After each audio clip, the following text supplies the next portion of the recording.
Monika Gomes de Silva college के staff list में आपका नाम नहीं है। यहाँ तक कि डीन और एडमिन स्टाफ आपको जानता तक नहीं, न नाम से न चेहरे से। नताशा, अभी उसका सिर्फ एक झूठ पकड़ा गया है, आगे देखो और क्या क्या पता चलता है। जॉर्ज, लेकिन मोनिका कॉलेज जाती थी, मुझे अच्छी तरह से पता है। इवन मुझे भी यही लगता था कि वो वहां पढ़ाती थी। इतने सालों से वो ऐसे कैसे झूठ बोल रही थी? सिर्फ यही नहीं, उसने और कई झूठ बोले। मुझे तो वो पॉल पर भी शक हो रहा है कि पॉल और मोनिका ने मिलकर किया है। पीटर अंकल सही थे।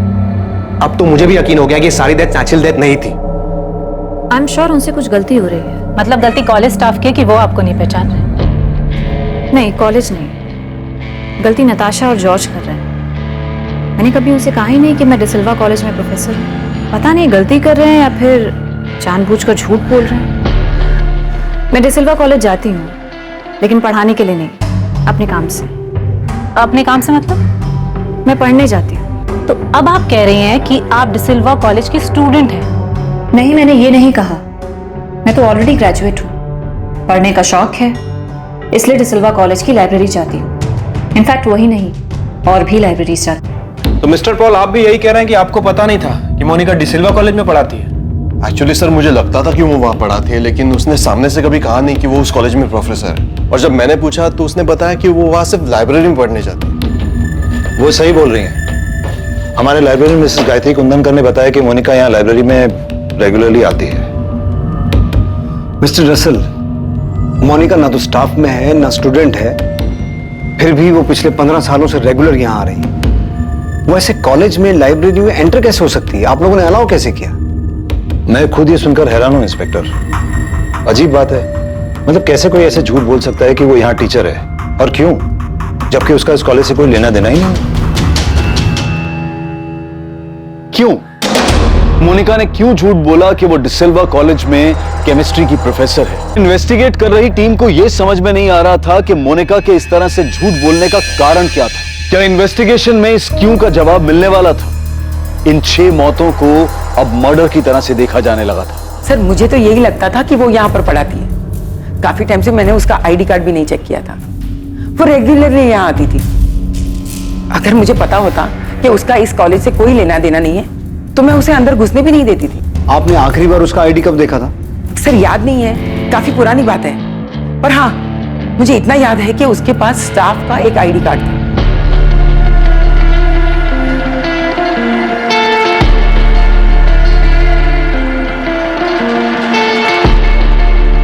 Good morning ma'am. मॉर्निंग।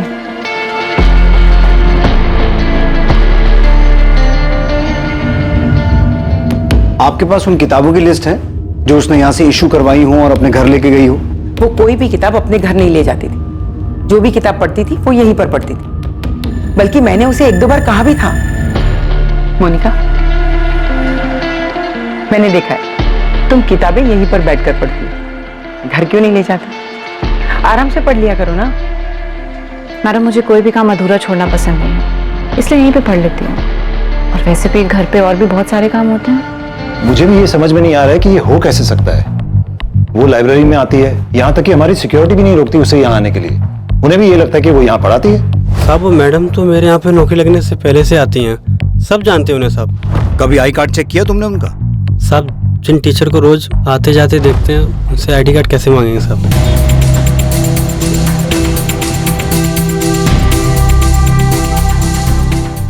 उसने अपनी फैमिली को अपॉइंटमेंट लेटर दिखाया है कि 2004 में उसे यहाँ असिस्टेंट प्रोफेसर की जॉब मिली। इंस्पेक्टर, उसने अपने फैमिली को जो भी कहा हो, मैं साबित कर सकता हूँ कि वो यहाँ टीचर कभी नहीं रही। पर ये कैसे पॉसिबल है?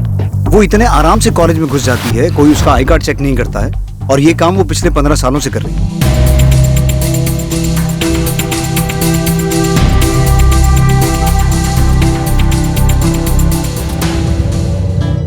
अगर हम ये भी मान ले कि उसने आईडी कार्ड जाली बनवाया होगा और उसी के बेस पे सबने उसे टीचर मान लिया, तब भी आईडी कार्ड हर साल नए बनते हैं। उसने 15 साल कैसे मैनेज किया होगा? मिस्टर रसल, हमारे लिए ये जानना जरूरी है कि क्या मोनिका की पहुंच बैरामेक्सन तक हो सकती है या नहीं।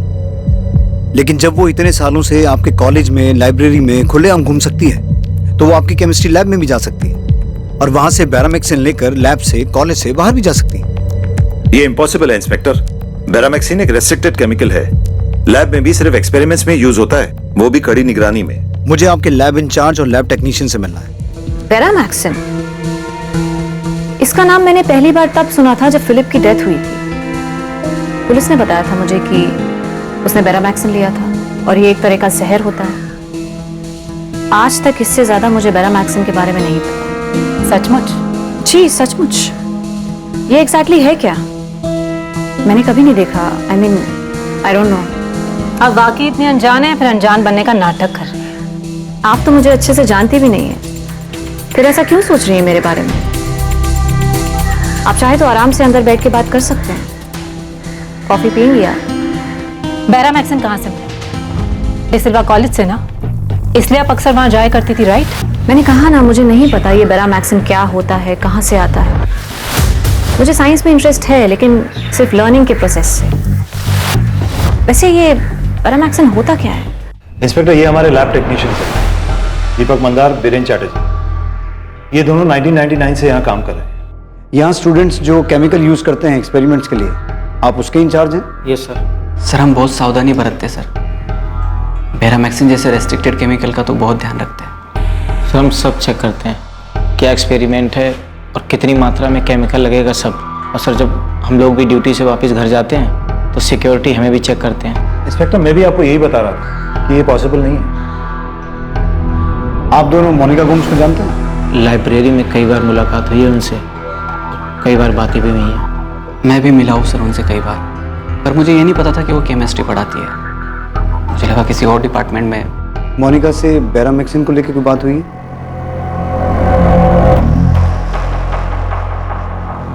लाइब्रेरी में कई बार बातचीत हुई, डिस्कशन भी हुआ, लेकिन केमिस्ट्री से जुड़ी किसी चीज़ पर कोई बातचीत नहीं हुई सर। सर स्पेस साइंस पे मेरी कई बार बात हुई थी, पर केमिस्ट्री पे कभी भी बात नहीं हुई। बेरामैक्सिन को लेकर पक्का कोई बात नहीं हुई? पक्का सर। मुझे आपकी इस लैब का 2004 से लेकर अब तक का पूरा डेटा चाहिए, खास तौर पर बेरामैक्सिन का। 2004 से अब तक कितना आया, किस किस एक्सपेरिमेंट में कितना यूज हुआ, पूरा रिकॉर्ड। आप दोनों के पास 3 घंटे का टाइम है। 3 घंटे में मुझे पूरा डेटा चाहिए। मिस्टर रसल, मैं दीपक मंदार और बीरेन चैटर्जी को क्राइम ब्रांच बुला रहा हूँ इन्वेस्टिगेशन के लिए। इंस्पेक्टर, आप इन दोनों पे शक कर रहे हैं? ये दोनों हमारे पुराने स्टाफ मेंबर्स में से हैं। मिस्टर रसल, मोनिका के पति फिलिप के मामले में ये शक जताया गया था कि वो मर्डर था, क्योंकि उसकी बॉडी में बेरामैक्सिन के ट्रेसेस मिले थे। लेकिन ये साबित नहीं हो पाया कि बेरामैक्सिन आया कहां से था। उसके बाद 3 डेथ और हुई, पीटर फर्नांडिस, जेनिफर डिमेलो और रेचल डिमेलो। और फिलिप की डेथ से पहले उसके घर में 2 डेथ्स और हुई थी, उसकी मां मारिया गोम्स और उसके पिता अल्बर्ट गोम्स। 6 डेथ्स जिन्हें नेचुरल डेथ मान लिया गया था, अब उन्हें मर्डर की नजर से देखा जा रहा है, क्योंकि ऐसा शक है कि सबके मर्डर में बेरामैक्सिन का इस्तेमाल हुआ होगा। और इन सभी केसेस में हमारी प्राइम सस्पेक्ट मोनिका है। अब ये तो साबित हो चुका है कि मोनिका फर्जी तरीके से आपके कॉलेज में घुसी थी, और मुझे पूरा यकीन है कि मोनिका को बेरामैक्सिन आपकी कॉलेज से ही मिला है। अब या तो उसने आपके कॉलेज की लैब से चुराया है, या फिर उसे ये आपके किसी टेक्नीशियन से मिला है, जिसने अनजाने में या फिर किसी लालच में आकर जानबूझकर उसे दे दिया।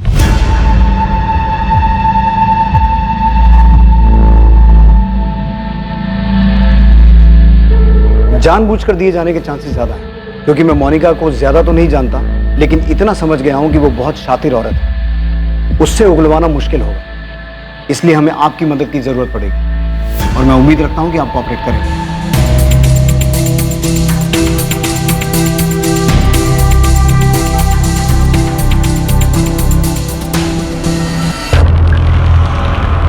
भरत, इस सिल्वा कॉलेज की केमिस्ट्री लैब का डेटा चेक करने के लिए फौरन एक टीम बनाओ। सारा डेटा जल्द से जल्द एनालाइज करो। ठीक है सर, एक टीम बनाकर काम पे लगा देता हूँ। फिलहाल ये केस हमारे लिए सबसे अहम है, बाकी सभी केसेस साइड पे रखो। सर मैंने पॉल से भी बात की है, उसका कहना है कि उसे पता ही नहीं था कि मोनिका डिसिल्वा कॉलेज में प्रोफेसर है। झूठ बोल रहा है पॉल।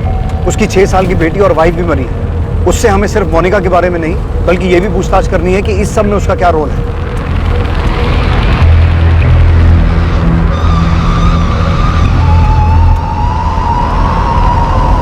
अमृता, मुझे जल्द से जल्द मोनिका के फोन रिकॉर्ड्स चाहिए। जब उसने पहला फोन खरीदा होगा तब से लेकर अब तक जितने भी नंबर इस्तेमाल किए हैं, एक एक नंबर की डिटेल चाहिए। सर तब से लेके अब तक मोनिका भी 38 साल की है, तो उस वक्त 18 से 20 साल की होगी जब उसने पहला फोन खरीदा होगा, राइट? मतलब 2001 या 2 से लेकर अब तक। और पीछे जाना पड़े और पीछे जाओ, लेकिन एक एक नंबर की डिटेल निकालो। कॉलेज में फर्जी तरीके से घुसना, अपने आप को प्रोफेसर बताना, कॉलेज से बेरामैक्सिन चुराना, नकली पेपर्स बनवाना। मैं मानता हूं कि बहुत शातिर औरत है, लेकिन इतना कुछ करने के लिए उसने किसी ना किसी की मदद तो ली होगी। भरत, डिसिल्वा कॉलेज के डेटा पर टीम लगाने के बाद तुम्हारा अगला काम गांधीनगर एफएसएल से बात करना है, क्योंकि शायद फोरेंसिक से हमें यह पता चले कि जो 6 मौतें हुई वो नेचुरल थी या उन्हें जहर दिया गया था। मतलब फिलिप के अलावा वो 5 मौतें हैं जो पिछले 14 साल में हुई हैं। करेक्ट। और उसके तुरंत बाद तुम्हें मोनिका की हिस्ट्री भी निकालनी है। कौन है, कहां से आई, एक एक डिटेल चाहिए मुझे। 6 मौतें मतलब 6 मर्डर्स, जिसमें एक 6 साल की बच्ची भी है। ये औरत है क्या?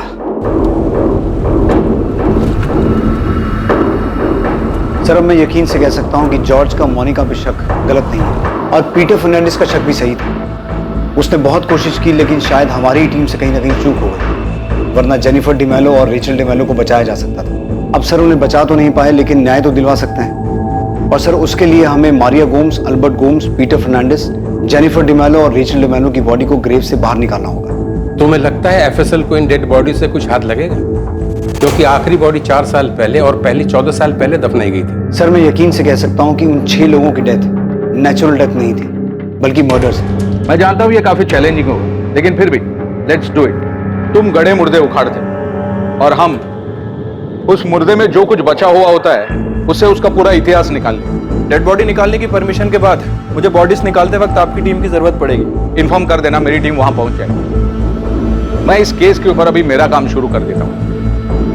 ये केस बहुत इंटरेस्टिंग होने वाला है। भावेश, मैंने तुम्हें एक नंबर भेजा है, जरा उसका पता लगा। ये एक नंबर है जो काफी टाइम से एक्टिव है। मैं जानती हूँ भावेश कि ये काम आसान नहीं है, लेकिन क्या करें, ये केस भी आर्कियोलॉजी के एक्सपेक्टेशन से कम नहीं है। अमृता जी, आप इस नंबर का 2003 से रिकॉर्ड मांग रहे हैं। ऊपर से इस नंबर पे जिससे बात हुई है उनका भी उतने साल पुराना रिकॉर्ड, और सर्वर में इतना डाटा मेंटेन थोड़ी होता है। अच्छा, जितना निकलता है उतना तो भेजो। डेड बॉडीज को खोदकर बाहर निकालने के लिए हमें मजिस्ट्रेट का ऑर्डर लगेगा। मैं आज ही लेटर भेजता हूँ। जितनी जल्दी परमिशन मिलेगी उतना अच्छा है। मैं चर्च अथॉरिटी से बात करता हूँ, अगर वहां से भी किसी तरह की परमिशन की जरूरत है तो ले लेता हूँ। और साथ साथ तुम्हें ये भी पता करना होगा कि मोनिका को बैरामैक्सिन मिला कहाँ से, क्योंकि अगर 14 साल पुरानी डेड बॉडी से कुछ नहीं मिला तो हमें बैरामैक्सिन के सोर्स को ही ट्रैक करना होगा।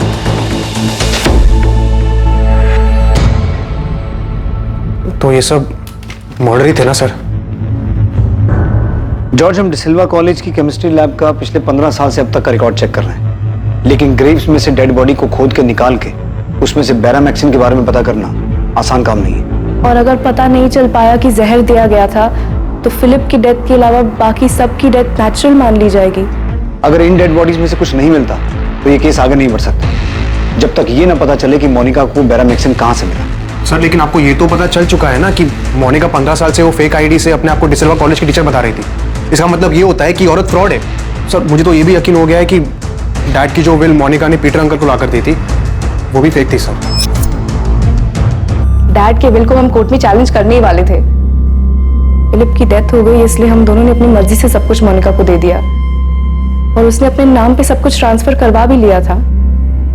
सारी प्रॉपर्टीज, बिजनेस सब मेरे सामने ही उसके नाम पे ट्रांसफर हुआ था। इनफैक्ट पीटर अंकल और मैंने खुद उन पेपर्स पे साइन किए थे विटनेसेस के तौर पे। नताशा, जॉर्ज, ये केस इतना आसान नहीं होगा। हमें 14 साल पीछे जाना होगा और हर उस चीज को प्रूव करना होगा जिससे ये साबित हो कि वो 6 डेथ्स मर्डर्स थे। और सबसे पहले हमें ये पता करना होगा कि मोनिका को बैरामैक्सिन कहां से मिला। इतने रिस्ट्रिक्टेड केमिकल के बारे में इतनी जानकारी कहां से मिली? मैं यकीन के साथ कह सकता हूं कि डिसिल्वा कॉलेज में घुसने के लिए उसने फर्जी डॉक्यूमेंट्स बनाए थे, तो हो सकता है तुम्हारे फादर की विल भी उसने फर्जी बनाई हो। पीटर अंकल भी यही समझाने की कोशिश कर रहे थे। वही थे जिन्होंने फिलिप के बॉडी में वो ब्लू मार्क देखा था। सर, माय गॉड, मतलब पीटर अंकल को पता चल गया था कि फिलिप का मर्डर हुआ है, इसलिए सर वो। मोनिका की फैमिली में कौन कौन है? उसके माँ बाप, भाई बहन, कोई और रिश्तेदार, कोई भी? हाँ सर, उसके मॉम डैड है, कैनाकोना में रहते हैं। लीना, मैं जा रहा हूँ। सेबी, इलेक्ट्रिसिटी बिल भरना मत भूलना। हाँ, भर दूंगा। मुझे नहीं लगता कि मोनिका अपनी फैमिली से काफी टाइम से मिली है। मतलब उनके बीच में रिलेशंस कुछ ठीक नहीं थे। मोनिका के पेरेंट्स फिलिप के डेथ पे भी नहीं आए थे। आई डोंट नो उसने इन्फॉर्म भी किया होगा या नहीं उनको। 6 लोगों की डेथ जो शायद मर्डर्स हों, तो मोनिका का इसके पीछे का मोटिव सिर्फ तुम्हारी प्रॉपर्टी को हासिल करना था? मुझे लगता है कुछ और भी गड़बड़ है। वही तो हम भी समझ नहीं पा रहे कि मोनिका के साथ गड़बड़ क्या है। सर, पॉल की वाइफ रेचल और उसकी बेटी जेनिफर, हमें लगता है कि उन दोनों को भी मोनिका ने मारा है सर, जिनका हमारी प्रॉपर्टी से कोई कनेक्शन नहीं है। मोनिका का मानसिक संतुलन ठीक है ना? सर मोनिका हमेशा से एक बहुत अच्छी इंसान रही है, पर अब लगता है कि शायद उसके पर्सनालिटी का कोई दूसरा भी साइड है जिसके बारे में आज तक हमें पता ही नहीं चला।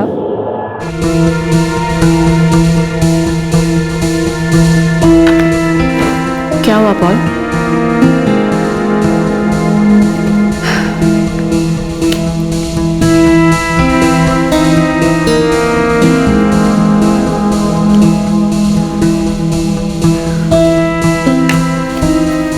तुम्हें क्या लगा मैंने तुम्हारे खाने में कुछ मिलाया है? तुमने ग्रेवयार्ड पे रेचल को किस क्यों किया था? क्योंकि रेचल मेरी बहुत अच्छी दोस्त थी Paul. I love you Paul. मैंने कुछ नहीं किया है। नताशा और जॉर्ज को गलतफहमी हो रही है। पॉल मैं प्यार का दिखावा नहीं कर सकती, लेकिन मैं उन सब से प्यार करती थी जिन्हें मैंने खोया है। मुझे भी बहुत दुख है उनके जाने का।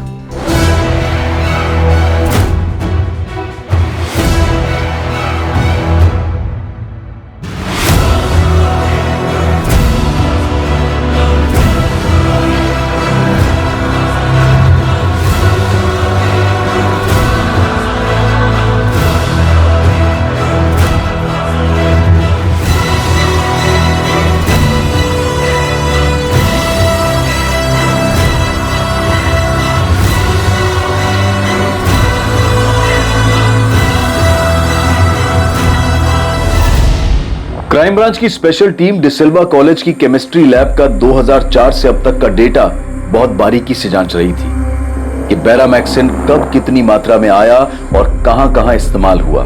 लैब टेक्नीशियन दीपक मंदार और बीरेन चैटर्जी को भी पूछताछ के लिए बुलाया गया था। इसी दौरान मारिया गोम्स, एल्बर्ट गोम्स, फिलिप गोम्स और पीटर फर्नांडिस के अवशेष जांच के लिए ग्रेव्स खोदकर बाहर निकालने की परमिशन भी मिल गई और जेनिफर डिमेलो और रेचल डिमेलो के भी ग्रेव्स को खोदकर उनके अवशेष बाहर निकालने की अनुमति मिल गई।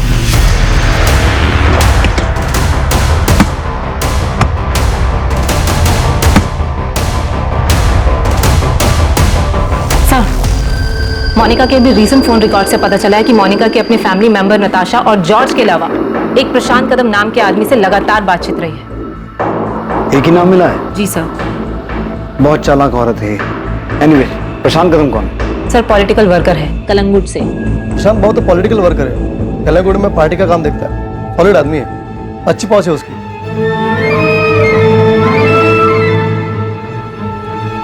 ऐसा कोई बड़ा पॉलिटिशियन नहीं है, पर एरिया में धाक है उसकी। पर मैम, ये मोनिका का प्रशांत कदम से क्या कनेक्शन हो सकता है? गणेश, ये तुम मुझसे मत पूछो, खोद कर निकालो और मुझे बताओ कि क्या मामला है। ये 6 के 6 डेथ मर्डर्स लग रहे हैं। फिलिप के केस में तो तुम चूक गए थे, पर इस बार कोई गलती नहीं होनी चाहिए। सर, खबरी गणेश ने कलंगुट में अपने नेटवर्क से पता लगाया है कि मोनिका अपने फैमिली बिजनेस के सिलसिले में अक्सर प्रशांत कदम से मिलती रही है और उसके अलावा भी मिलती रही है। अलावा भी मतलब?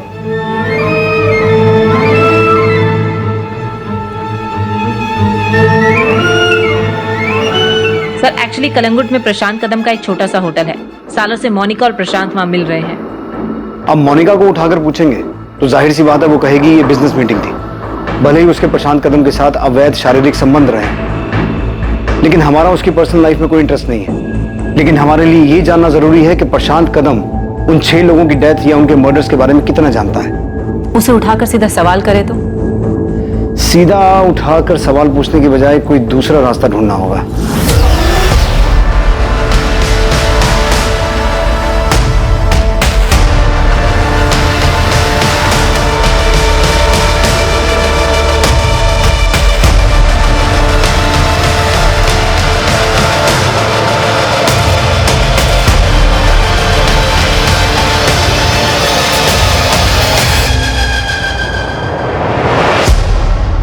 सिर्फ फिलिप गोम्स की मौत के बाद पोस्टमार्टम हुआ था और उसकी बॉडी से बेरामैक्सिन के ट्रेसेस पाए गए थे। लेकिन बाकी 5 मौतों में किसी का भी पोस्टमार्टम नहीं हुआ था क्योंकि उनकी मौत को नेचुरल बताया गया था। अब उन बॉडीज को बाहर निकाला गया था, उनके अवशेषों की जांच होने वाली थी।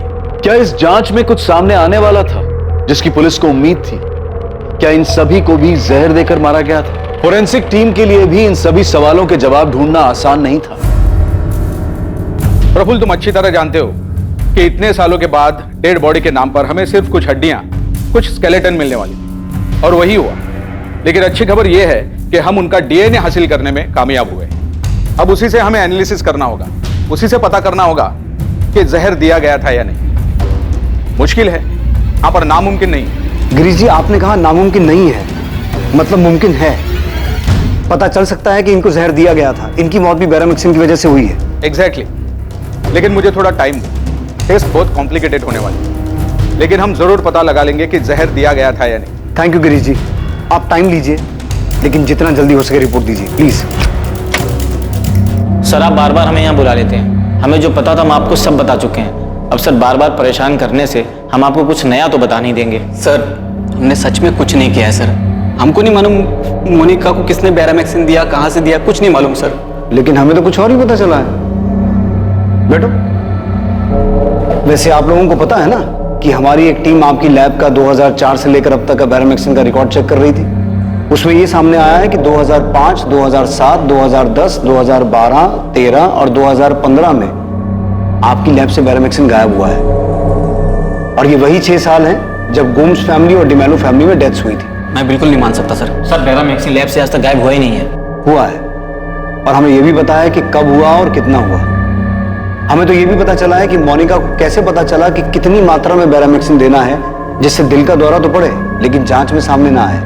थैंकफुली उस दिन तब तक हमने फिलिप की बॉडी उसकी फैमिली को हैंडओवर नहीं की थी, और उसी वक्त पीटर फर्नांडिस ने नोटिस किया कि फिलिप की बॉडी नीली पड़ रही है। डॉक्टर प्रांस भाई, मैंने उन सभी डॉक्टर से बात की है जिन्होंने बाकी लोगों के केस हैंडल किए थे, लेकिन उनमें से कोई भी डॉक्टर ये पता नहीं लगा पाया कि उन्हें जहर दिया गया था। इंस्पेक्टर, जैसे कि मैंने बताया, इसमें 2 वजह हो सकती है। पहली ये कि उसे जहर दिया ही नहीं गया हो। ये तो इम्पॉसिबल है, क्योंकि मोनिका गुम्स के बारे में जो भी सच सामने आया है वो आम बात नहीं है। वो बहुत शातिर औरत है और उसने बड़ी चालाकी से ये मर्डर्स किए हैं। दूसरी वजह यह है कि मोनिका ये अच्छी तरीके से जानती है कि किसी इंसान को हार्ट अटैक आने के लिए कितनी मात्रा में बैरामैक्सिन डोज दिए जाते हैं, और जिससे कि वो डिटेक्ट भी ना हो। तो मोनिका को एग्जैक्टली पता होगा कि कितना बैरामैक्सिन देना है। शायद मोनिका को एग्जैक्ट मात्रा पता थी, और ये वो खुद पता नहीं लगा सकती जब तक कोई एक्सपर्ट उसे ना बताए, और इसी काम में आप दोनों ने उसकी मदद की है। वैसे आपकी जानकारी के लिए बता दूं, बाकी 5 लाशों को भी ग्रेव्स में से खोद कर निकाल लिया गया है। उसकी जांच चल रही है, और अगर उन लाशों में बैरामैक्सिन के ट्रेसेस मिले ना, तो तुम दोनों तो बहुत बुरा फंसने वाले। सर, मैं कसम खा के बोल रहा हूँ, मैंने कुछ नहीं किया। सर, इतना खतरनाक केमिकल जो एक्सपेरिमेंट में भी इतनी निगरानी में यूज होता है, मैं ऐसे ही किसी को नहीं दूंगा। सर, हम पहले ही बता चुके हैं, हम बस उसे लाइब्रेरी में मिले थे, थोड़ी बहुत कुछ बातचीत हुई थी, लेकिन केमिस्ट्री या बैरामैक्सिन के बारे में कोई बातचीत नहीं हुई। हम लोगों ने लैब के रिकॉर्ड बहुत अच्छे तरीके से मेंटेन किए। हमें मान ही नहीं सकते सर कि केमिकल गायब हुआ है। अगर हुआ भी है तो किसी और ने किया सर, हम दोनों ने नहीं सर। किसी और ने किया है मतलब? और कौन कर सकता है? देखो, बात को समझ लो, ये केस बहुत सीरियस है। हम ऑलरेडी 14 साल लेट चल रहे हैं। अब अगर किसी की वजह से 1 दिन की भी देरी हुई ना, तो उसे बख्शेंगे नहीं हम। सर, हमने कॉलेज से मिले डेटा को 6ठी बार छाना है। कुछ मिला? नहीं सर। और आपको? नहीं। दीपक और बीरेन अभी भी कह रहे हैं कि उन्होंने बैरामैक्सिन मोनिका को नहीं दिया। सर, इतने सालों में रत्ती भर बैरामैक्सिन लैब से गायब नहीं हुआ। सारा रिकॉर्ड क्लियर है। सर, मुझे नहीं लगता कि मोनिका को बैरामैक्सिन लैब से मिला होगा। मोनिका को बैरामैक्सिन दीपक और बीरेन ने ना दिया हो, बल्कि किसी स्टूडेंट ने उसकी हेल्प की हो। एक्सपेरिमेंट के टाइम पे केमिकल चुराया और मोनिका को दे दिया। इंस्पेक्टर, स्टूडेंट्स को कोई भी केमिकल लैब से बाहर ले जाने की इजाजत नहीं है। वो उन्हें वहीं एक्सपेरिमेंट में यूज करने को मिलता है और वहीं खत्म करना पड़ता है। लेकिन जब मोनिका आपके कॉलेज में घुस सकती है, सबको बेवकूफ बना सकती है कि वो वहां पढ़ाती है, तो हो सकता है कि उसने किसी स्टूडेंट को बेवकूफ बनाया हो, उसे यूज किया हो। इंस्पेक्टर, सिर्फ इसलिए कि हमसे एक गलती हो गई कि वो यहाँ टीचर बन के आती रही और हम पकड़ नहीं पाए, इसका मतलब ये नहीं कि आप हमारे सारे स्टाफ पर शक करेंगे। और जब आपको हमारे स्टाफ से कुछ नहीं मिला तो आप हमारे स्टूडेंट पर शक करने लगे। और आप सिर्फ हम पर शक क्यों कर रहे हैं? बैरामैक्सिन सिर्फ हमारे लैब में नहीं यूज होता, बल्कि गोल्ड इंडस्ट्री में भी यूज होता है। आप वहां क्यों नहीं पता करते? वहां भी पता करेंगे, लेकिन मिस्टर रसल, मुझे एक बात का जवाब दीजिए कि मोनिका ने फेक केमिस्ट्री टीचर बन के जाने के लिए आपका ही कॉलेज क्यों चुना? कोई तो वजह होगी ना उसके पीछे। आप उन सभी ईयर्स के स्टूडेंट्स को चेक कीजिए जिन सालों में ये डेथ्स हुई हैं। मैं यकीन के साथ कह सकता हूं कि मोनिका आपके कॉलेज किसी खास मकसद से आई थी। ओके। अमृता। Yes sir. हमें फोरेंसिक से सभी डिटेल्स मिल जाएंगी। अगर ये पता चलता है कि इन सबको जहर दिया गया था तो ये सभी नेचुरल डेथ के केसेस मर्डर केसेस में तब्दील हो जाएंगे। लेकिन मर्डर को साबित करने के लिए, अपराधी तक पहुंचने के लिए हमें हर हाल में ये पता लगाना होगा कि बैरामेक्सिन आया कहां से। सर प्रशांत कदम को उठाए, उससे पूछताछ करें। उठाते हैं प्रशांत। भरत कहाँ है? सर वो मोनिका के मम्मी पापा से मिलने कैना कोना गए। मुझे कैना कोना में मोनिका के पेरेंट्स के घर का एड्रेस मिल गया है। मैं थोड़ी देर में वहाँ पहुँच जाऊँगा। खबरी गणेश ने मेरी मधुकर सावंत से बात करवाई है। वो मोनिका और उसकी फैमिली को बचपन से जानता है। थोड़ी देर में उनसे बात करने वाला हूँ। गुड, मुझे यही पता करना था। भरत, पहले मधुकर से बात करो। फिलहाल मोनिका के माँ बाप से कुछ पूछताछ मत करना, वरना मोनिका अलर्ट हो जाएगी। मम्मा, यस बेटा। नताशा आंटी और जॉर्ज अंकल कह रहे थे कि बेटा उनकी बातों पर ध्यान मत दो, उनकी बातों का कोई मतलब नहीं। पर मम्मी वो पापा के बारे में बात कर रहे थे। जेम्स, वो दोनों बहुत परेशान है बेटा। तुम टेंशन मत लो, मैं उनसे बात करती हूँ, उनकी परेशानी दूर कर दूंगी।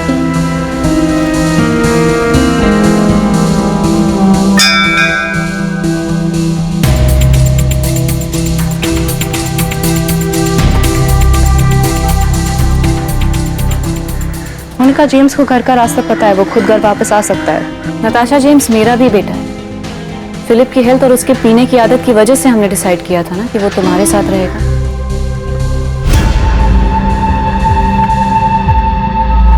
नताशा, तुम और जॉर्ज जो कर रहे हो ना मेरे साथ, वो ठीक नहीं है। और जो तुमने किया वो सही था। इतने सालों तक तुम झूठ बोलती आ रही हो कि तुम कॉलेज में प्रोफेसर हो। क्यों? क्या जरूरत थी? तुम कर क्या रही थी मोनिका? मैं वहां पढ़ाई कर रही थी नताशा, रिसर्च कर रही थी। इनोसेंट लोगों को मारने का research? Mama, dad, Philip, Peter uncle, Rachel, Jennifer. Monica, तुमने इन सबको मार दिया। तुमने ये सब कुछ अकेले किया या पॉल ने भी तुम्हारा साथ दिया सब में? जॉर्ज कहाँ है नताशा? लिसन मोनिका, जॉर्ज वापस लंदन चला गया, तुम उसको छोड़ो। तुम मेरे सवाल का जवाब दो। वापस चला गया? एक बार मुझसे मिलने तक नहीं आया। से तुमसे डर लगता है, और मुझे भी। ओ हेलो मोनिका, मैं तुमसे कुछ पूछ रही हूँ। बाय नताशा।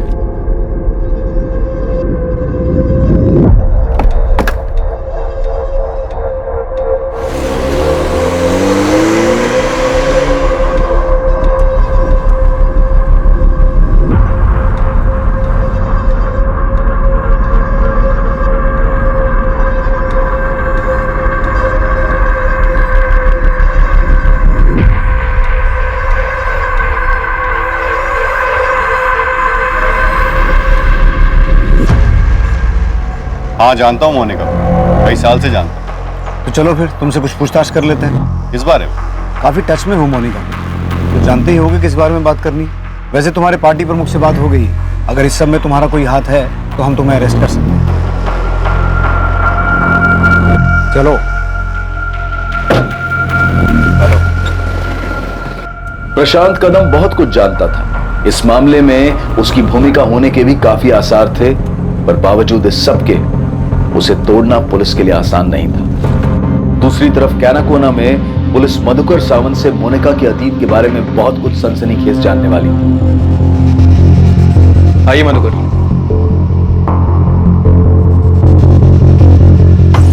वो मोनिका का शादी का बाद से ही मैं उसको कभी नहीं मिला है सर। और उसका माँ बाप सेबेस्टियन और लीना, वो भी कभी कभार ही मिले होंगे।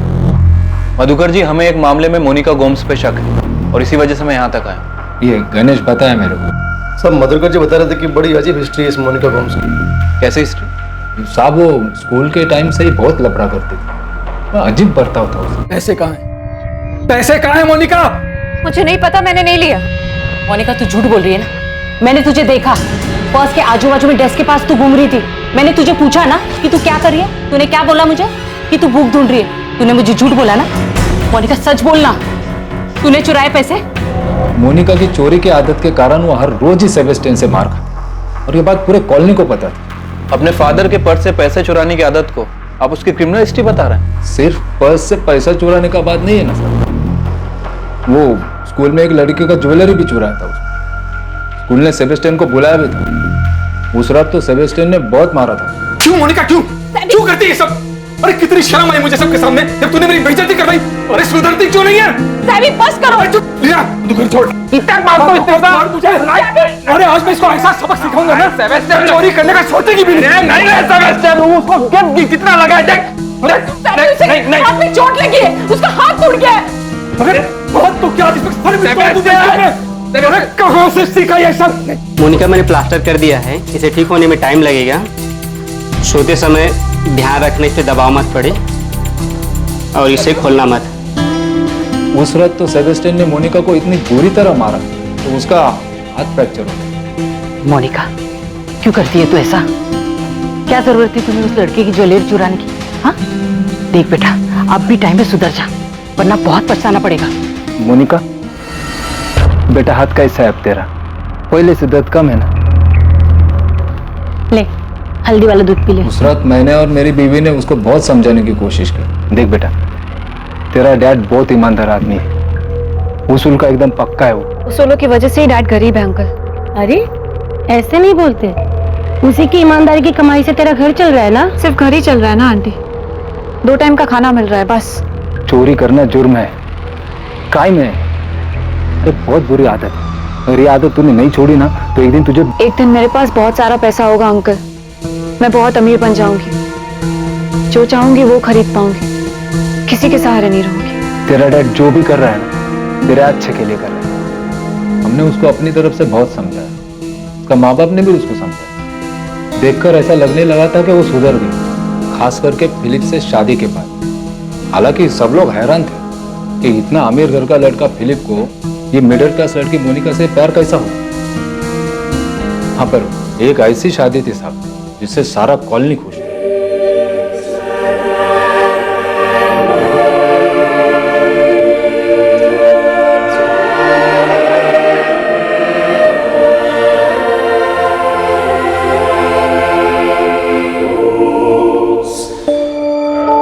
मोनिका के माँ बाप ही नहीं बल्कि आपकी कॉलोनी उसकी शादी से खुश थी।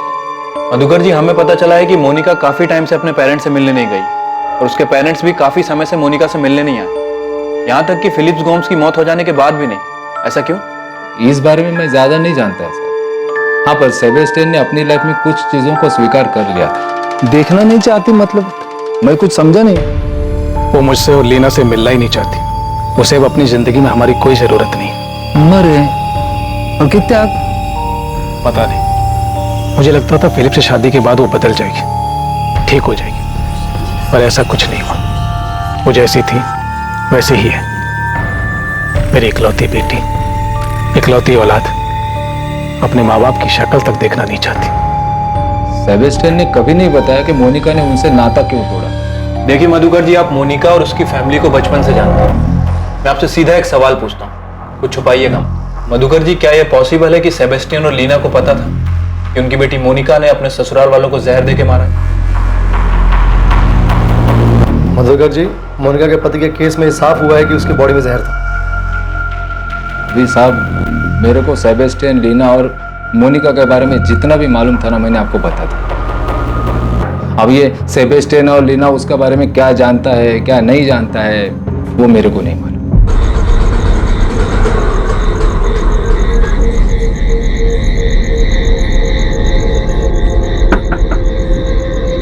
ऐसा कोई ना कोई तो जरूर था जो इन 6 लोगों की मौत और उनके मर्डर होने के बारे में जानता था। गोम्स परिवार में हुई हर एक मौत, यहां तक कि जेनिफर और रेचल की मौत, इस सब के बारे में कोई तो था जिसे जानकारी थी।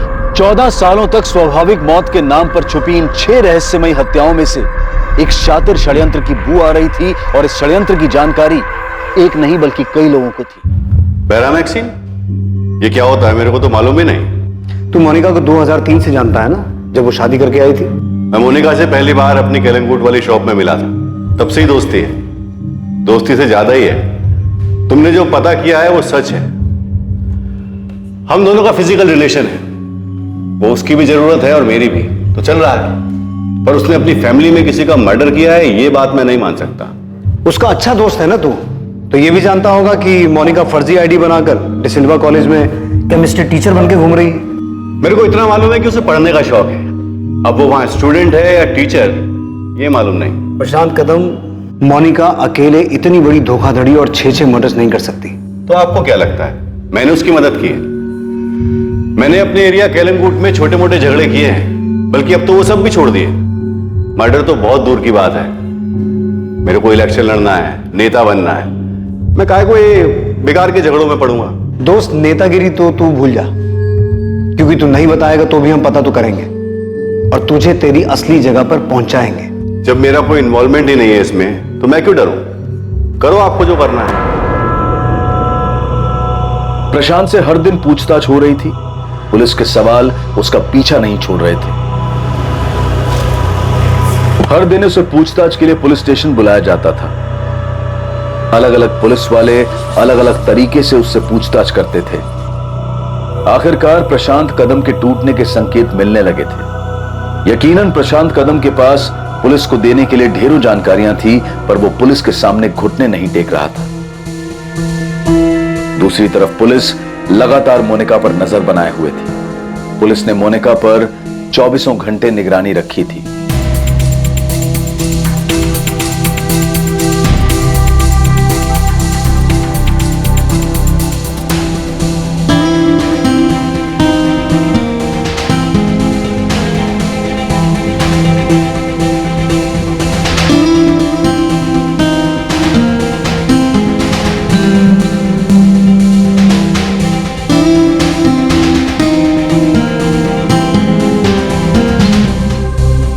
मिस हो गया सर। जब तक मैं वहां पहुंचता उससे पहले किसी और ने पीसीओ इस्तेमाल कर लिया था, इसलिए सर रीडायल करने का कोई मतलब नहीं बनता था। लेकिन शरद, ये तो कंफर्म है ना कि मोनिका ने वहां से किसी को फोन किया और उसकी बात भी हुई? हाँ सर, पूरे 2 मिनट तक बात हुई।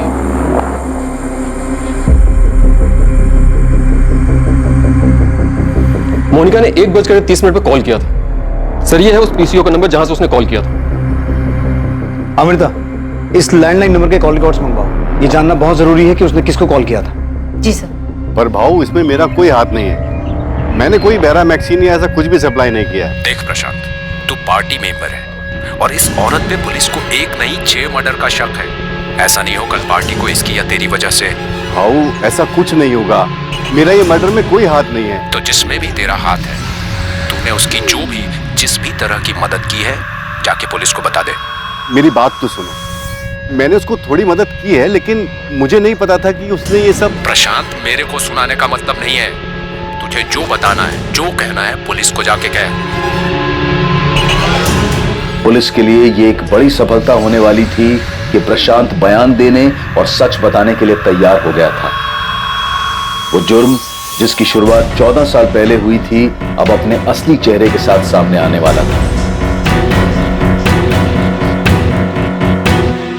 अब एक बड़ा खुलासा होने जा रहा था। एक ऐसी कड़ी, एक ऐसी समानता सामने आने वाली थी जो 14 सालों तक सबकी नजरों से बची रही थी। इन सभी 6 मौतों में एक समानता थी, जो फिलिप गोम्स के केस के अलावा सभी केसेस में छूट गई थी। इंस्पेक्टर प्रफुल्ल, जिस रिपोर्ट का तुम्हें बेसब्री से इंतजार था वो मेरे सामने मेरे टेबल पर है। फिलिप गोम्स का एनालिसिस पोस्टमार्टम के चलते तुम्हारे पास पहले से ही है। बाकी 5 लोगों की मौत जिस प्रकार हुई थी, वो अगर मैं तुम्हें बताऊंगा तो तुम चौंक जाओ। सबको जहर दिया गया था? हाँ, एनालिसिस के मुताबिक उन सभी को फिलिप गोम्स की तरह बैरामैक्सिन दिया गया।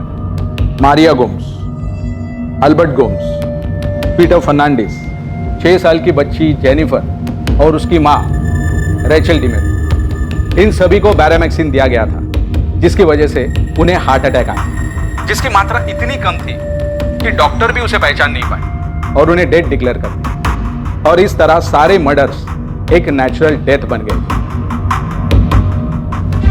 6 मासूम लोगों की हत्या जो 14 साल तक स्वाभाविक मौत मानी जाती रही, दरअसल ये मौत स्वाभाविक नहीं, क्रूर हत्याएं थीं। 2010 में फिलिप गोम्स की मौत पर शक सबसे पहले गहराया था, पर अनदेखी और लापरवाही के कारण ये हत्या आत्महत्या के नाम पर दर्ज की गई और फाइल बंद कर दी गई। जो सच 14 साल जमीन में दफन रहा, वो आज बाहर आकर न्याय की गुहार लगा रहा है। एक नहीं 6 निर्मम हत्याओं की कहानी कह रहा है। ये साबित हो चुका है कि 6 लोगों की डेथ नेचुरल नहीं बल्कि मर्डर्स थे। इन 6 लोगों को मारने के लिए जिस बैरामैक्सिन का यूज हुआ, क्या आपको उसकी जानकारी मिल चुकी है कि वो कहां से आया था? अभी तक तो नहीं मैम, लेकिन जल्दी पता चल जाएगा। मोनिका जिस कॉलेज में प्रोफेसर बनकर जाती। देखिए, मैं बता चुका हूँ कि अभी सिर्फ ये साबित हुआ है कि 6 लोगों के मर्डर्स किए गए थे। क्यों हुए, किसने किए, कैसे किए, ये सब पता लगाना अभी बाकी है। हमारे पास कुछ लीड्स हैं, लेकिन फिलहाल वो लीड्स आपके सामने नहीं रख सकते। प्रशांत कदम, तेरा खेल और पॉलिटिकल करियर दोनों खत्म। सजा कम करवाने का एक मौका दे रहा हूं। हमें पता तो चल चुका है कि मोनिका का इन मर्डर्स में साथ तू नहीं दिया था, बेरामैक्सिन तू न ला के दिया था। साहब, मैंने उसकी मदद नहीं की। मुझे तो सुनकर खुद शौक लगा था कि उसने 6 लोगों को मारा है। सच्ची बोल रहा हूं साहब, मेरे को आइडिया नहीं था कि उसने किसी को मारा है। हेलो, कौन बोल रहा है? फोन तुमने किया है, तुम बताओ कौन बोल रही हो? असिस्टेंट सब इंस्पेक्टर अमृता बोल रही हूँ। 6 दिन पहले मोनिका गोम्स ने तुझे पीसीओ से कॉल किया था ना? 1 सेकंड पहले तो तू बहुत फैल रहा था, ये अचानक तेरी बोलती क्यों बंद हो गई? मोनिका गोम्स को जानते हैं? जी जानता हूं मैं उसे। नाम क्या है तेरा? लॉरेंस। खाली लॉरेंस, आगे पीछे कुछ नहीं है? Kevin Lawrence. केविन, तू मोनिका गोम्स को कैसे जानता? मेरे को बेरामैक्सिन के बारे में तो कुछ मालूम नहीं, पर मैं आपको कुछ और बता सकता हूं। पर मेरे को मालूम नहीं कि उनका इन मर्डर से कुछ लेना देना है कि नहीं। प्रशांत, अपने भेजे का इस्तेमाल कर। मोनिका नहीं बोल रही है तो तू बोल, तेरे पास मौका है। जो जानता है बक दे, वरना दोस्त इतना तोड़ेंगे ना, तुझे बोलना तो पड़ेगा। तो 24 घंटे हमारी निगरानी में, इसलिए भागने की सोचना भी मत। तेरे लिए यही अच्छा होगा कि तू खुद दोना पोला क्राइम ब्रांच में आके रिपोर्ट कर, वरना हम तुझे उठा लेंगे, समझा? अब तक जो सच सामने आए थे वो पूरी तरह से अविश्वसनीय थे, लेकिन अभी और भी रहस्य थे इस केस के, और भी खुलासे होने बाकी थे। ये वो 6 दर्दनाक भयानक हत्याएं थी जो 14 साल पहले से घट रही थी। इस दर्दनाक भयानक केस में सबसे हैरान करने वाली बात यह थी कि हत्याओं की इस श्रृंखला को रोका जा सकता था। ये हत्याएं कभी नहीं होती। ये सब हत्याएं और वो खुलासे जो होने बाकी हैं, जब उनका सच सामने आएगा और ये पता चलेगा कि ये सब क्यों, कैसे और किसने मिलकर किया था, तो सिर्फ पुलिस इन्वेस्टिगेशन में नहीं बल्कि पूरे देश में हड़कंप मचने वाला था। जॉर्ज, ये केस बहुत सीरियस हो गया है। मुझे लगता है तुम्हें गोवा आ जाना चाहिए। हाँ नताशा, मैं आ रहा हूँ। मोनिका ने पुलिस को कुछ बताया? अभी तक तो नहीं। मुझे तुम्हें कुछ बताना है जो मैंने तुम्हें आज तक नहीं बताया। क्या बताना है नताशा?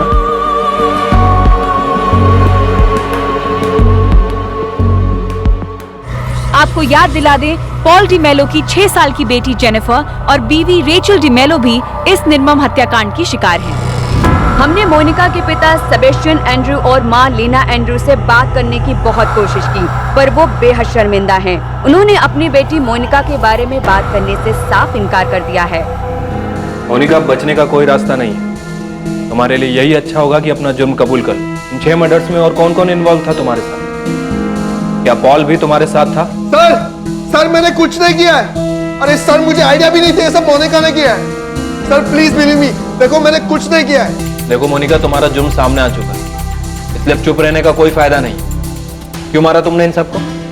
और बेरामैक्सिन कहां से मिला तुम?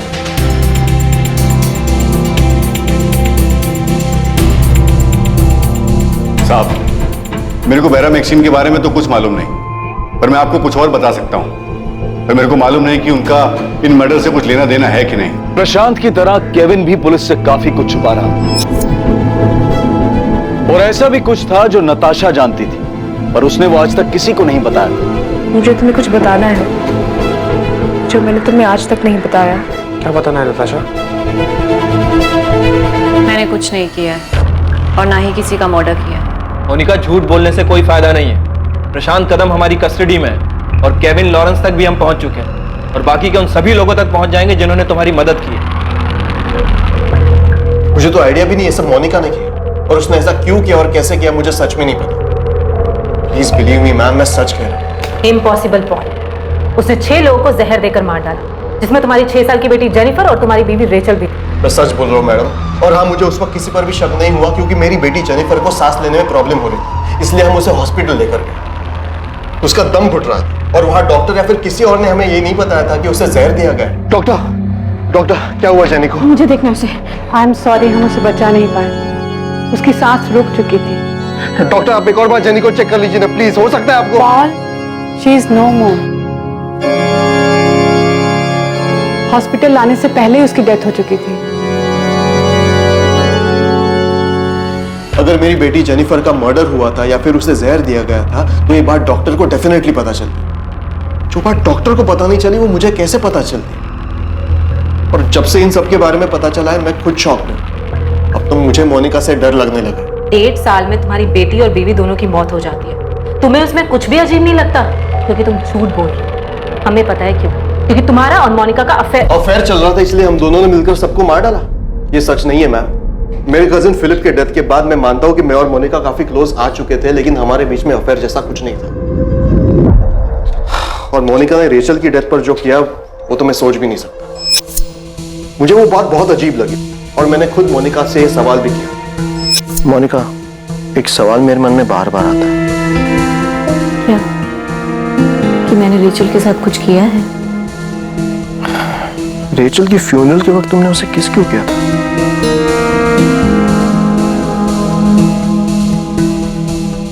क्योंकि रेचल मेरी बहुत अच्छी फ्रेंड थी और ये बात मैंने तुम्हें पहले भी कई बार बताई। तुम्हें मुझ पे शक क्यों होता है पॉल? क्या मैं तुम्हें इतनी क्रूर लगती हूँ? रेचल डिमेलो की तबीयत खराब होती है और मोनिका उसे डॉक्टर के पास लेकर जाती है। अपनी 6 साल की बेटी जेनिफर की मौत के बाद रेचल अक्सर बीमार रहने लगी थी। ये लो, पानी पी लो थोड़ा सा, अच्छा लगेगा।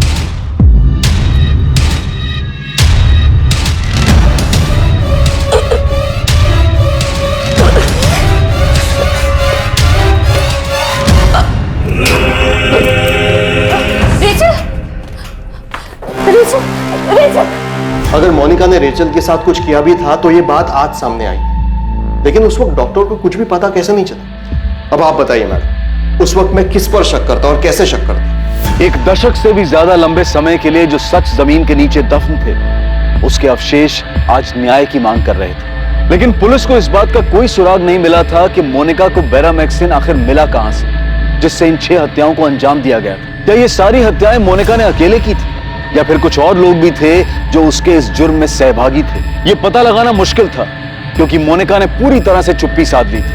वो कुछ कबूल करने या बताने के लिए तैयार ही नहीं थी। मोनिका के माता पिता को भी पूछताछ के लिए लाया गया। क्या उन्हें इन हत्याओं और हत्या के मकसद की जानकारी थी? केविन लॉरेंस वो आदमी था जिसे मोनिका ने पुलिस की निगरानी में होने के बावजूद पीसीओ से फोन किया था।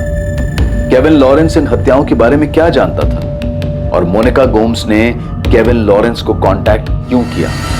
मोनिका को बेरामैक्सिन दिलवाने के लिए तूने कॉलेज में किसको रिश्वत दी थी? मेरे को नहीं मालूम उसे ये कहां से मिला। वो कॉलेज से लाई थी या कहीं और से। मैंने किसी को रिश्वत नहीं दी। रोना बंद कर, नाम बता। दीपक मंदार, बीरेन चैटर्जी या दोनों? दीपक, बीरेन, 2004 से लेकर अब तक के हर स्टूडेंट, हर स्टाफ मेंबर से पुलिस पता करने में लगी है कि मोनिका को बेरामैक्सिन जैसा रेस्ट्रिक्टेड केमिकल किसने दिया। सर, हमने स्टॉक की सारी डिटेल्स दे दी, जितना भी हमें पता था हमने सब बता दिया। उसके बाद भी सर आप हम पे शक कर रहे हैं? सर, हम बेवजह उस औरत के किए की सजा भुगत रहे। हमने जरा भी बेरामैक्सिन लैब के बाहर नहीं जाने दिया। हम उसकी मदद क्यों करेंगे सर, वो भी 6 लोगों के मर्डर केस में, एक सीरियस क्राइम में। मैं मानता हूं मेरा मोनिका के साथ चक्कर था। मैं ये भी मानता हूं कि मैंने उसकी मदद की है, लेकिन मर्डर में नहीं। मर्डर में नहीं तो किस में? मैं मानता हूं मेरा मोनिका के साथ चक्कर था। मैं ये भी मानता हूं कि मैंने उसकी मदद की है, लेकिन मर्डर में नहीं। मर्डर में नहीं तो किस में? मैंने उसे नकली मार्कशीट बनवा के दी थी। डिसिल्वा कॉलेज का अपॉइंटमेंट लेटर और आई कार्ड भी मैंने ही उसे बनवा के दिया था। क्या? लेकिन क्यों? डिसिल्वा कॉलेज का नकली आई कार्ड, नकली मार्कशीट, अपॉइंटमेंट लेटर, ये सब बनवाने के पीछे कोई मकसद तो होगा ना? मेरे को नहीं मालूम था कि वो इसका क्या करने वाली है। मैंने पूछा ही नहीं। प्रशांत, डिसिल्वा कॉलेज में तुम्हारी कोई अप्रोच है? एंट्री दिला सकते हो मुझे वहां? तुम्हें वहां एडमिशन लेना है? फिर से स्टूडेंट बनना चाहते हो? नहीं, लेक्चरर। लेक्चरर? मोनिका, वो साइंस कॉलेज और तुम कॉमर्स ग्रेजुएट।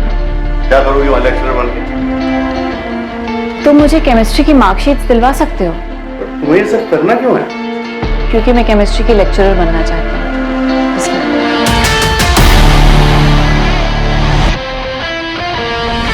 मैं एक ऐसे आदमी को जानता था जो ये काम करता था। उसी से मैंने मोनिका के लिए जाली मार्कशीट बनवाई थी। इसमें वो सब डॉक्यूमेंट्स हैं जो आपको चाहिए और उसी यूनिवर्सिटी से हैं जहां से आपको चाहिए। Thank you Rahul. तू अभी भी आधा सच बोल रहा है, बिना मार खाए पूरा बोलेगा नहीं। साहब सच बोल रहा हूं, मुझे नहीं पता था कि वो इसका क्या करेगी। मुझे लगा मस्ती कर रही है। फिर उसने जब कॉलेज का आईडी कार्ड बनवाने के लिए कहा तो मुझे सही में लगा कि वो मजाक कर रही है। आई कार्ड क्यों चाहिए? मोनिका, पहले तुमने कहा कि तुम्हें मार्कशीट चाहिए, अब कह रही हो लेक्चरर का आई कार्ड भी चाहिए। आई कार्ड इतनी बड़ी चीज है क्या जो इतने सारे सवाल पूछ रहे हो? बड़ी चीज नहीं है, बन जाएगा, पर तुम्हें चाहिए क्यों? चाहिए बस, बनवा दो प्लीज। प्रशांत, मुझे फिलिप को दिखाना है कि मैं कॉलेज में लेक्चरर हूँ। Thank you Rahul, thank you so much. आप इस नकली आई कार्ड से असली स्टूडेंट्स को पढ़ाने का सोच रहे हो? इससे क्या करने का सोच रही हो वो तुम मुझ पे छोड़ दो। तुम ये रखो।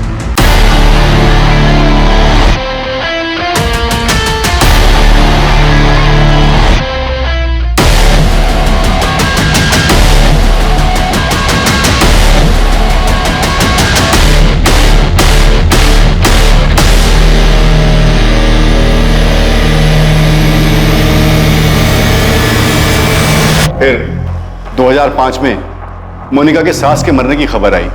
साहब, मैं कसम खाकर बोलता हूँ, मेरे को नहीं मालूम था कि वो नेचुरल डेथ नहीं थी।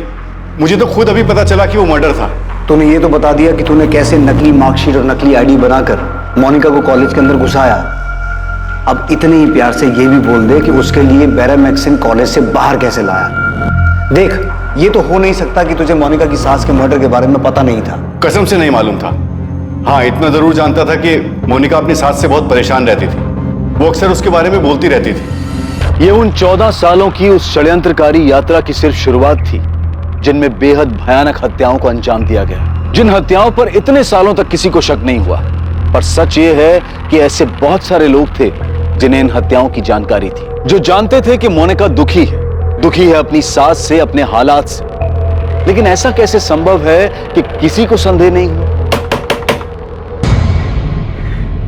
राहुल सिंह जी, चल तेरे जेल चलने के असली डॉक्यूमेंट्स बनवाते हैं। प्रशांत कदम के इकबालिया बयान के तहत नकली मार्कशीट और आई कार्ड बनाने वाले राहुल सिंह को पुलिस ने गिरफ्तार किया। राहुल सिंह ऐसे कई चौंकाने वाले खुलासे करने जा रहा था जो अब तक प्रशांत ने भी पुलिस के सामने नहीं रखे थे। सर, केविन अभी भी बार बार यही राग अलाप रहा है कि वो मोनिका को काफी टाइम से जानता है। वो सिर्फ उसका दोस्त है, उसके अलावा कुछ नहीं। लेकिन ये फोन रिकॉर्ड कुछ और ही बता रहे हैं। ये जानते हुए भी कि हम मोनिका पर 24 घंटे नजर रखे हुए हैं, उसके बावजूद भी मोनिका ने अलग अलग एरिया के पीसीओ से केविन को कॉल किया है, जहां हमारे कांस्टेबल ने उनको फॉलो किया। मोनिका ने खुद अभी तक कुछ कहा नहीं सर, मैंने उसकी पॉल से भी बात करवाई कि शायद वो इमोशनल होकर अपना मुंह खोल दे, लेकिन कोई फायदा नहीं हुआ सर। मोनिका इतनी आसानी से टूटने वालों में से नहीं है। हमें हर हाल में ये पता लगाना होगा कि उसे बैरामैक्सिन मिला कहां से। अगर पता नहीं लगा पाए तो इस जानकारी का कोई फायदा नहीं होगा कि जब वो 6 डेथ्स हुई, मोनिका उनके साथ थी और उसके कुछ खिलाने या पिलाने के बाद ही उनकी डेथ हुई।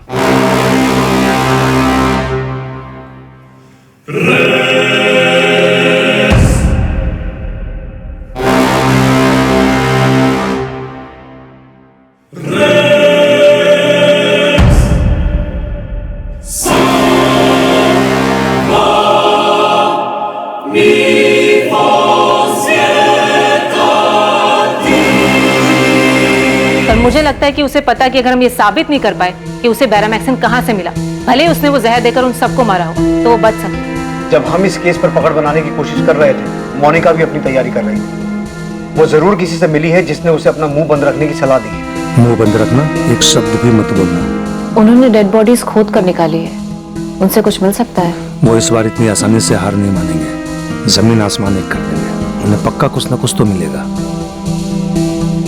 उन्हें सिर्फ मुझ पर शक नहीं है, बल्कि वो ये मान चुके हैं कि ये सब मैंने ही किया है। देखो मोनिका, कोई भी इंसान अंजाम भुगतना नहीं चाहता है, वो भी तब जब इतने साल तक सब शांत हो और बात न उलझी हो। लेकिन अब ये बाहर आ चुके हैं और ये रुकने वाले नहीं हैं। अब इससे निपटने का सिर्फ एक ही तरीका है कि सब लोग अपना मुंह बंद रखें। खुद को बचाने की कोशिश में हाथ पैर मत मारना।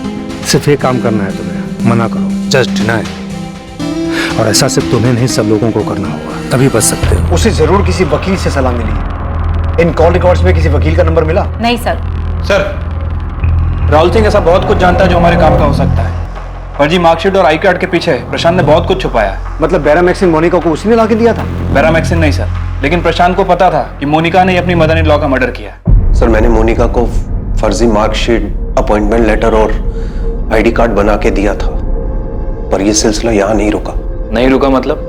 मोनिका की सास के मरने के बाद प्रशांत भाऊ ने उसे फिर एक बार मेरे पास भेजा था। और इस बार क्या बनाया तूने?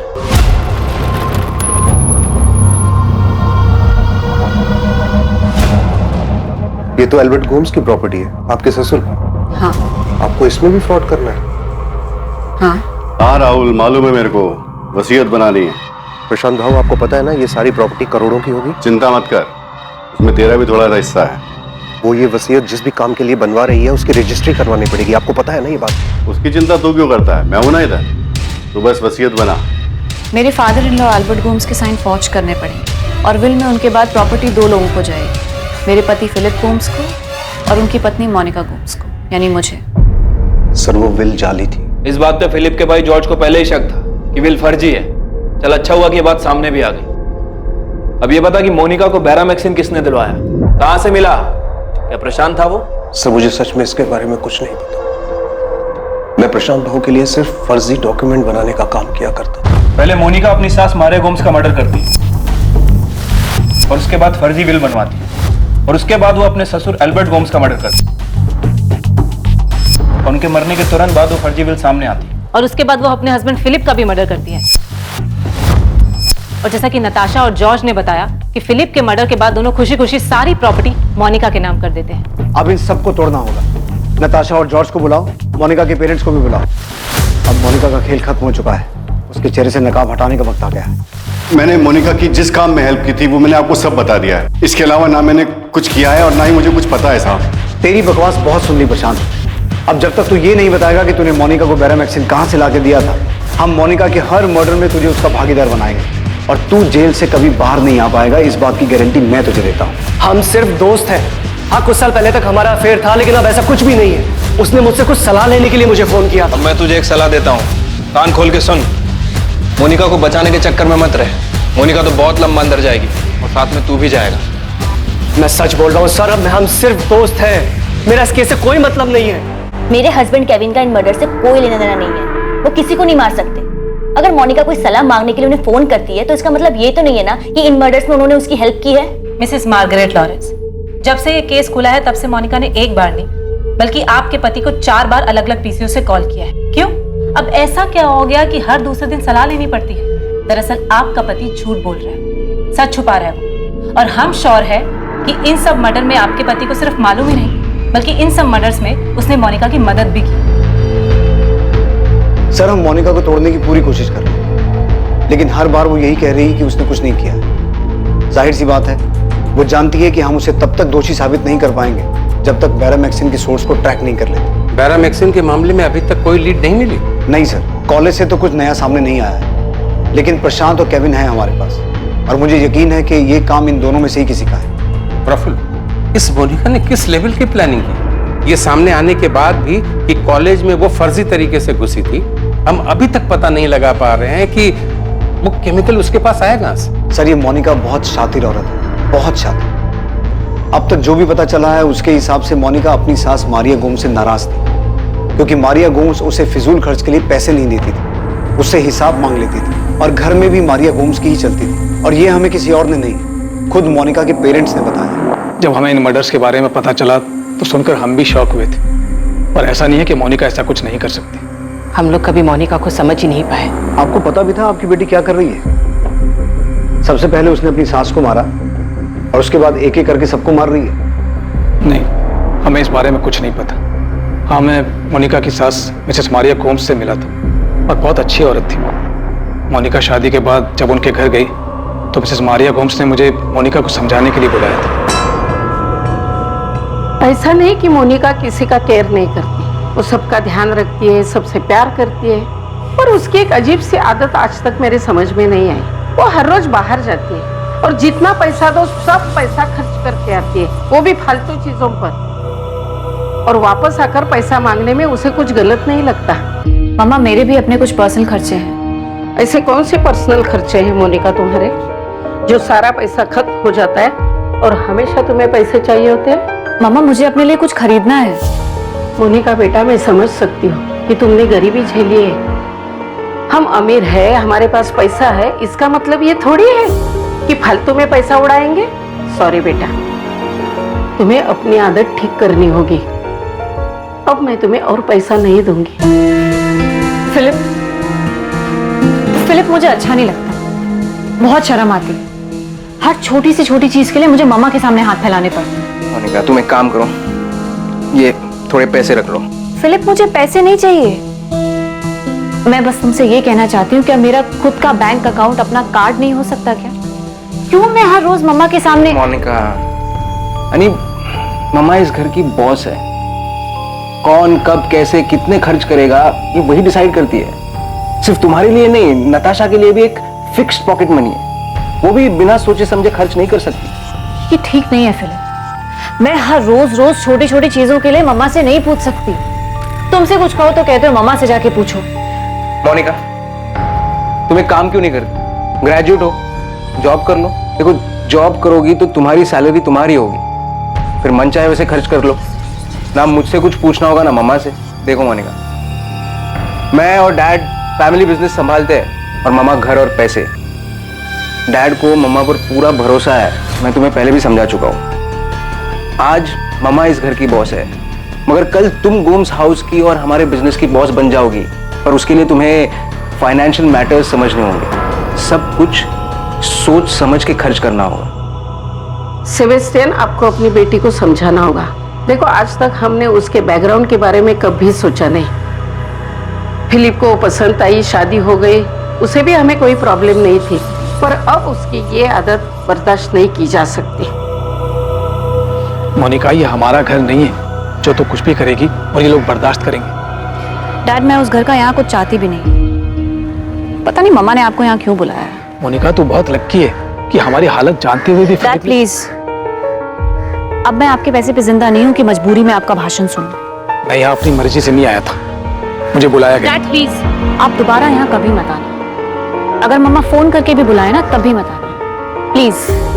दिस इज माई लाइफ और मैं अपने तरह से जीना चाहती हूँ और इसमें मुझे आपकी कोई जरूरत नहीं है। ना तो मैं उसे समझा सकता था ना उसके लिए कुछ कर सकता था, इसलिए बस चुपचाप वहां से चला आया। मैं पहले भी उसके लिए कुछ नहीं कर पाया था, पर अब तो अपनी जिंदगी में हमें देखना तक नहीं चाहती थी। सेबी कुछ भी सोचे, लेकिन मैं एक बात अच्छी तरह से जानती हूँ, मोनिका ऐसा नहीं कर सकती। मैं मानती हूँ कि वो थोड़ी जिद्दी है, उसका दिमाग गर्म है। अच्छा, उसकी शादी से पहले आपके एरिया कैना कोना में उसका कोई ऐसा दोस्त या फिर कोई ऐसा जो उसे केमिकल बैरामैक्सिन दिलवा सकता है? नहीं पता, हमें सचमुच इस बारे में कुछ नहीं पता। शिरीष वाडकर रजिस्ट्रार ऑफिस का एक एम्प्लॉय था जिसे पुलिस ने उठा लिया था। शिरीष वाडकर वो आदमी था जिसने जाली वसीयत के रजिस्ट्रेशन में मोनिका की मदद की थी। पुलिस ने उस वकील को भी गिरफ्तार किया जिसने जाली वसीयत के बावजूद एल्बर्ट गोम्स की संपत्ति मोनिका के नाम ट्रांसफर करने को वैधता दी थी। प्रशांत कदम ने एल्बर्ट गोम्स की नकली वसीयत बनाने में शामिल हर डिपार्टमेंट के हर व्यक्ति का नाम और जानकारी पुलिस को दी। सिर्फ इतने से काम नहीं चलेगा, तुझे ये तो बताना पड़ेगा कि तूने मोनिका के लिए बैरामैक्सिन कहां से अरेंज किया था। डिसिल्वा कॉलेज का कोई आदमी इन्वॉल्व है या वो केमिकल बाहर से लाया था? मैं कसम खाकर कह रहा हूं कि मैंने उसके लिए वो केमिकल अरेंज नहीं किया था, पर इतना जरूर बोल सकता हूं कि जब उसके पति फिलिप की मौत के टाइम पर पीटर फर्नांडिस ने वो मामला उठाया था कि वो सुसाइड नहीं मर्डर है, तब मुझे भी मोनिका पर शक हुआ था। मैंने उससे पूछा भी था, लेकिन उसने मुझे यही बताया कि फिलिप ने आत्महत्या की है। उस समय आपके विनोद तावड़े साहब थे, वो भी तो उस समय जाकर पता। ये बकवास मत कर कि उन्होंने क्या किया और क्या नहीं किया। तूने सामने से आके क्यों नहीं बताया कि मोनिका ने नकली वसीयत बनवाई है, उसने फ्रॉड किया है? अगर तू आके बोला होता तो पुलिस पक्का इस केस को मर्डर केस की तरह देखती। गलती हो गई, नहीं आया साहब, इतना सब कुछ बताया, कुछ और होता तो वो भी बताता ना साहब। मोनिका ने जैसे मुझे यूज किया है ऐसे किसी और को भी तो कर सकती है साहब। मोनिका ये आपको बता सकती है कि उसने सबको नेचुरल डेथ कैसे दिखाया है।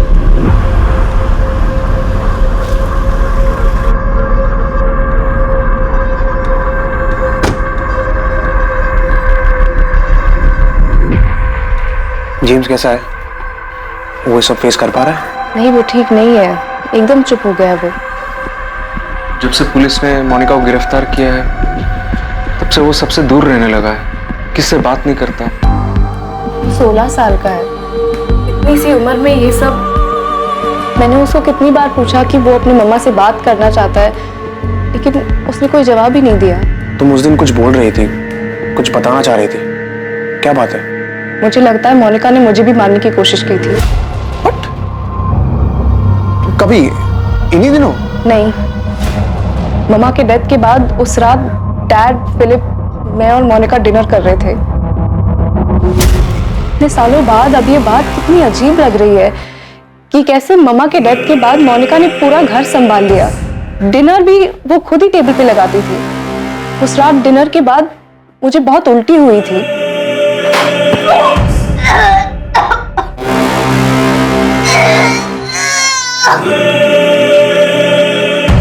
नाताशा,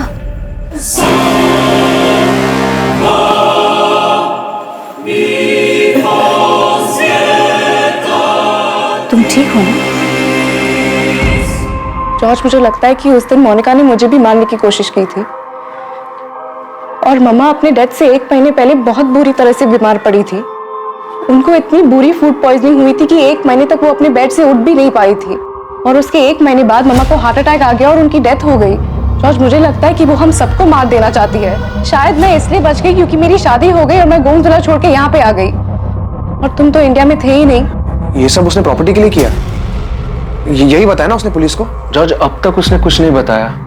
प्रशांत कदम नाम का कोई आदमी है जिसके साथ मिलकर उसने ये फ्रॉड किया था, लेकिन पुलिस अब तक पता नहीं लगा पाई कि वो केमिकल मोनिका को कहां से मिला था। तो उसने फिलिप से पैसे के लिए शादी की। फिलिप को ऐसी लड़की से कैसे प्यार हो गया? उसे पहले कुछ दिखा क्यों नहीं? अब तो मुझे यकीन हो गया कि मोनिका ने इससे पहले भी मर्डर किया होगा। डिसिल्वा कॉलेज जाना, वहां प्रोफेसर होने और पढ़ाने का ढोंग करने के पीछे मोनिका का एक खास मकसद था।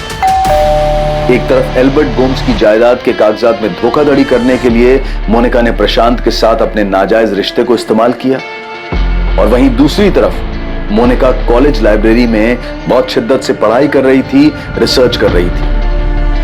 मोनिका बेहद चालाकी से अपनी चाल चल रही थी। वो इस बात की भनक तक किसी को नहीं लगने दे रही थी कि वो कब, कहां है, किससे मिल रही है और क्या कर रही है। केविन, ये तुम्हें इतनी आसानी से नहीं छोड़ेंगे। कह रहे हैं कि तुम्हारे रिमांड की मांग करेंगे क्योंकि तुम कोऑपरेट ही नहीं कर रहे हो।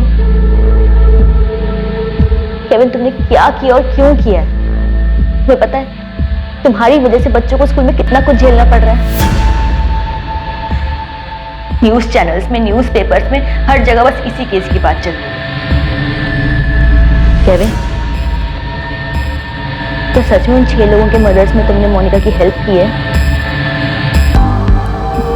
केविन, तुम्हें सिर्फ अपना मुंह बंद रखना है, शांत रहने की जरूरत है। कुछ भी हो जाए हाइपर मत हो। मोनिका, हर न्यूज़पेपर में, हर चैनल में सिर्फ इसी केस की बात हो रही है। अब तुम बच नहीं सकती, अब तुम गई। केविन, इतना याद रखना, अगर मैं गई तो तुम भी नहीं बचोगे। 24 घंटे ये लोग मेरा पीछा कर रहे हैं, लेकिन फिर भी मैं नहीं डर रही। इसलिए तुम्हें भी घबराने की कोई जरूरत नहीं। बस शांत रहो और अपनी नॉर्मल लाइफ जियो जैसे मैं जी रही हूँ। मैंने बात की है, हमारा शांत रहना और चुप रहना ही हमें बचा सकता है। इसलिए कुछ भी हो जाए अपना मुंह मत खोलना, शांत रहना, समझे? पर हाँ, मुझे मेरे फोन पर कभी कॉल मत करना।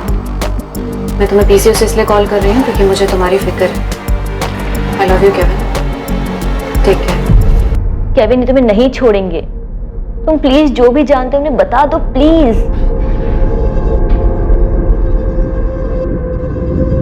मार्गरेट, मुझसे एक गलती हुई और उस गलती की वजह से इस मोनिका ने मुझे ट्रैप कर लिया है। केविन, अब छुपाने से या चुप रहने से कोई फायदा नहीं है। मुझे नहीं पता तुमने क्या किया और क्यों किया, लेकिन जो भी किया है ना, उसकी वजह से हमारी फैमिली सफर कर रही है। पुलिस को पता है कि तुम इन मर्डर्स में इन्वॉल्व हो। वो तुम्हें यहाँ से जाने नहीं देंगे, इसलिए तुम्हारे लिए यही अच्छा होगा कि तुम उनको सब सच बता दो। मैं मोनिका को उसकी शादी के पहले से जानता था। हम दोनों का अफेयर था। फिर उसकी शादी हो गई। उसकी शादी के बाद हम लोग दोबारा मिले और फिर से सब कुछ शुरू हो गया। लेकिन उस समय मुझे ये नहीं पता था कि ये ऐसे खत्म होगा। केविन, मुझे तुम्हारी लव स्टोरी में कोई इंटरेस्ट नहीं। मुझे सिर्फ ये जानना है कि तुमने मोनिका की क्या और कैसे मदद की, टू द पॉइंट। मैं यकीन के साथ कह सकता हूं, जो बेरामैक्सिन तूने उसे लाके दिया था, सच बोल रहा हूं ना?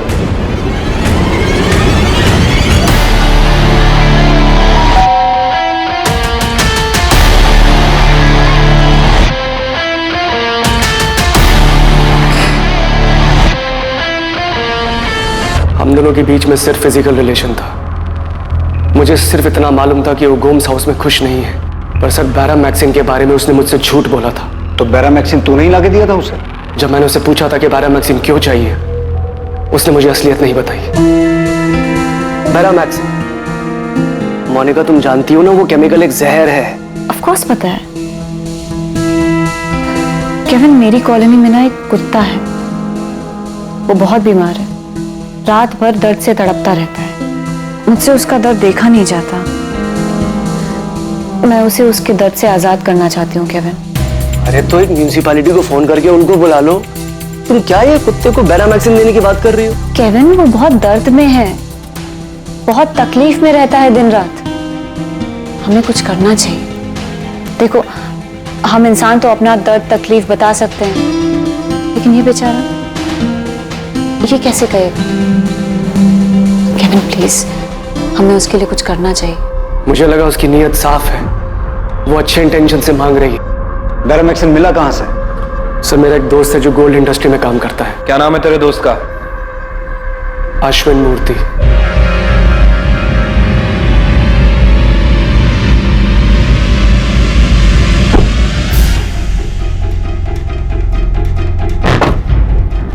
केविन, तूने जितना मांगा था उतना ही लाया हूं, पर थोड़ा ध्यान से, जहर ही। ऑफ कोर्स अश्विन, मुझे पता है जहर है। वैसे तू इसका करेगा क्या? क्यों चाहिए तुझे? अरे मुझे नहीं, मेरे एक दोस्त को चाहिए।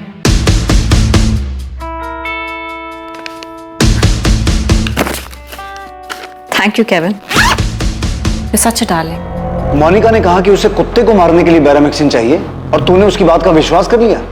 मोनिका ने 11 साल में 6 मर्डर किए हैं। उसने पहले तो उससे इतनी मात्रा में बैरामैक्सिन ले लिया था कि बाकी के लोगों को मार सके। और अगर बैरामैक्सिन उसके पास था, तो जो टीम फिलिप के केस में जांच कर रही थी, उन्हें ये बैरामैक्सिन मोनिका के घर क्यों नहीं मिला? कहां छुपा के रखा था उसने? केविन, ऐसा हो ही नहीं सकता कि तुम्हें इस बात के बारे में ना पता हो कि मोनिका ने वो बैरामैक्सिन अपनी सास को मारने के लिए मंगवाया है। सर, मुझे सच में नहीं पता था। मुझे उसकी नीयत साफ लगी, इसलिए मैंने उसका विश्वास कर लिया। मैं सोच भी नहीं सकता था कि वो बैरामैक्सिन अपनी मदर इन लॉ को मारने के लिए यूज करेगी।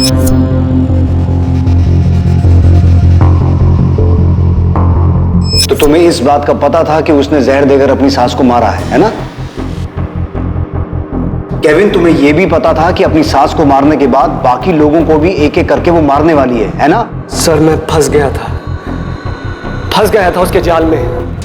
मोनिका द्वारा की जाने वाली हर एक हत्या की जानकारी पहले से, यहां तक कि यह जानकारी भी पहले से थी कि मोनिका का अगला शिकार कौन होगा, अगली हत्या किसकी होने जा रही थी।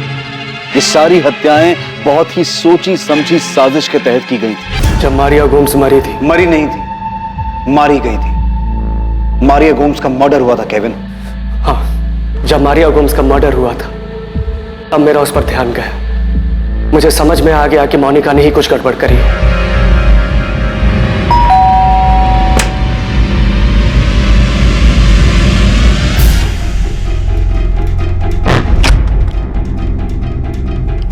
क्या किया तुमने? क्या किया केविन? तुमने अपनी mother in law Maria Gomes का मर्डर किया है ना? मैंने उन्हें नहीं मारा। नहीं मारा? ठीक है, मैं ना अभी पुलिस को फोन करके अभी उनसे बात करता हूँ। केविन, नहीं किया ना तुमने? ऐसा नहीं करो। क्यों नहीं? ठीक है, नहीं करूंगा। मुझे अभी इसी समय सारा का सारा सच जानना है। तुझे मारिया गोम्स की डेथ पर अचानक मोनिका पे शक हो गया? तूने 2+2 किया और तुझे समझ में आ गया कि उसी ने अपनी सास का मर्डर किया। अचानक नहीं, जब मोनिका ने मुझसे बैरामैक्सिन मंगवाई थी, उसके कुछ ही समय बाद मारिया गोम्स को फूड पॉइजनिंग हुई और मरने से लगभग 1 महीना पहले तक वो बेड पर थी। मुझे तभी शक हो गया था कि मोनिका ने कुछ गड़बड़ करी है, और मारिया की डेथ के बाद यकीन हो गया। तभी शक हो गया था मुझे जब उनकी तबीयत खराब हुई थी, लेकिन मैंने तब तुम्हें कुछ नहीं कहा था। लेकिन उनकी डेथ के बाद मुझे पूरा यकीन हो गया है कि तुम... हाँ, मैंने उन्हें मारा है। उन्हें मारने के लिए मैंने तुमसे बैरामैक्सिन मंगवाया था। तो तुमने मुझसे झूठ बोला था? मैं तुम्हारे इस क्राइम में ना तुम्हारा हिस्सेदार नहीं बनता। Kevin Kevin Kevin Kevin listen, Kevin please, Kevin please मुझे समझने की कोशिश करो। केविन, उस औरत ने मेरी जिंदगी हराम कर दी थी, तंग आ गई थी, मैं फ्रस्ट्रेट हो चुकी थी। उसे मारने के अलावा और कोई चारा नहीं था मेरे पास। तुम्हारा दिमाग तो ठीक है ना? तो अब तुम्हें मेरा दिमाग खराब लग रहा है केविन? हाँ, इतने अच्छे से जानते हो मुझे, कितने टाइम से, फिर भी तुम्हें मेरा दिमाग खराब लग रहा है?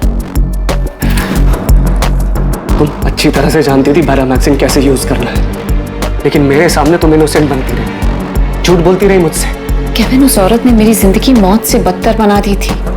ये मत करो, वो मत करो, यहाँ मत जाओ। ऐसा लगता था जैसे किसी पिंजड़े में हो। क्या करती मैं केविन? और उसे एक ना एक दिन तो मरना ही था।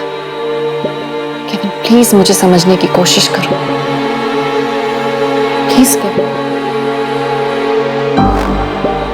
केविन, अब तो तुम्हें मुझसे कोई शिकायत नहीं है ना?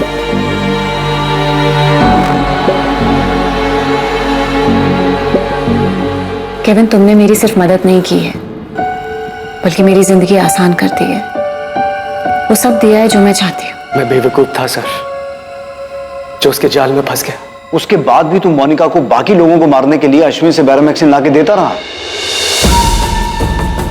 अश्विन मूर्ति कहां मिलेगा? अश्विन मूर्ति जिसने केविन को बैरामैक्सिन लाकर दिया था, केविन जिसे मोनिका ने सभी हत्याओं को अंजाम देने के लिए इस्तेमाल किया था, वो अश्विन मूर्ति इस केस के बाहर आते ही अपना फोन स्विच ऑफ करके अंडरग्राउंड हो गया था।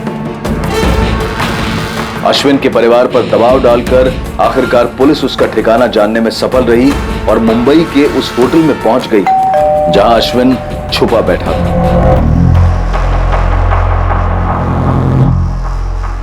सर, मैंने सिर्फ अपने दोस्त केविन परेरा के लिए किया था। मुझे कुछ भी आइडिया नहीं था क्या चल रहा है। मैंने केविन से कहा भी था कि इसका गलत इस्तेमाल मत करना। 11 साल में 6 मर्डर हो गए अश्विन, और हर बार ये केमिकल तूने ही सप्लाई किया था। तूने एक बार भी नहीं सोचा कि वो लोग इस खतरनाक केमिकल का कर क्या रहा है? हाँ अश्विन, मुझे सारी डिटेल चाहिए। कैसे इस केमिकल को तूने अपनी कंपनी से बाहर करवाया, और उस केमिकल को बाहर करवाने में कितने लोगों ने पैसे खाए? मोनिका, फाइनली ये केस खत्म होने जा रहा है। तुमने तो हमें कुछ नहीं बताया, पर तुम्हें तुम्हारे ही जुर्म की कहानी हम उसके मुंह से सुनवाएंगे जिसने तुम्हें बैरामैक्सिन लाके दिया। चलो।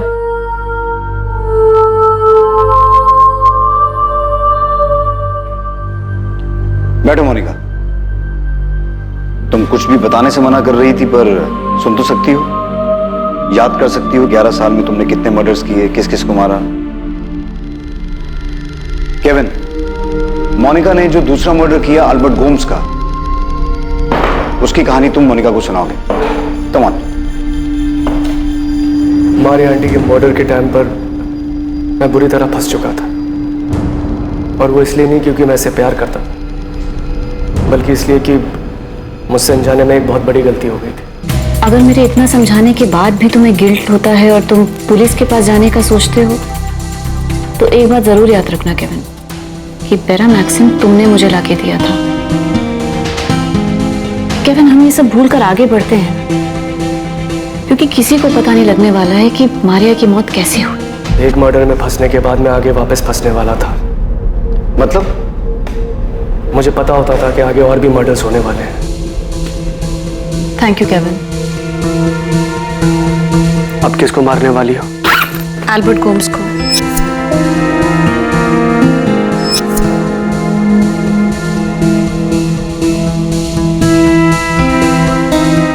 अब किसकी बारी है?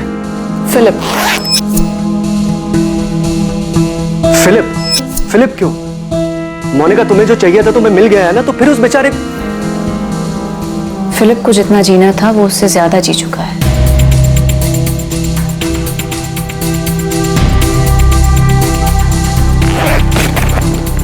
Uncle Peter. क्यों? क्योंकि उन्हें शक हो गया है कि फिलिप का मर्डर हुआ है। वो शक कब का धूल चाट चुका है केविन। पुलिस भी शांत बैठी है, पर अंकल पीटर ही हैं जो दीमक की तरह से कुरेद रहे हैं। वो ना ही चुप होने को तैयार है, ना ही मानने को कि फिलिप ने सुसाइड किया है। वो बहुत परेशान है केविन। अब तो मरने के बाद ही उन्हें शांति मिल सकती है।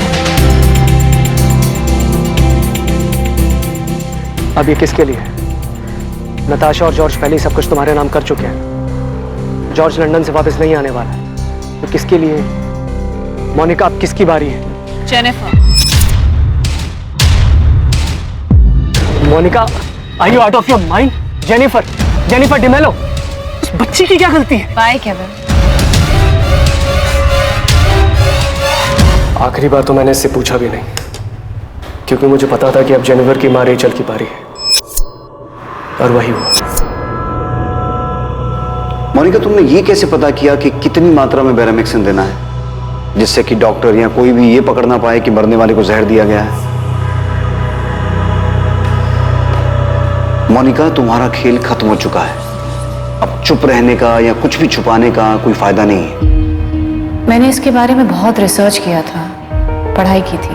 तो इन लोगों से पहले भी किसी को ये जहर दिया था?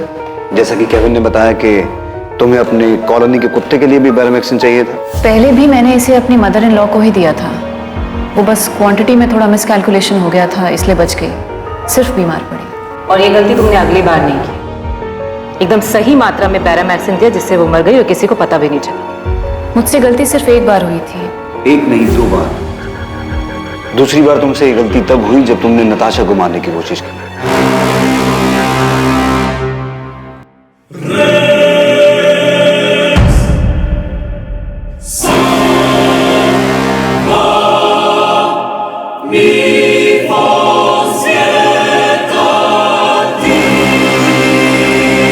नताशा झूठ बोल रही, मैंने उसे मारने की कोशिश नहीं की।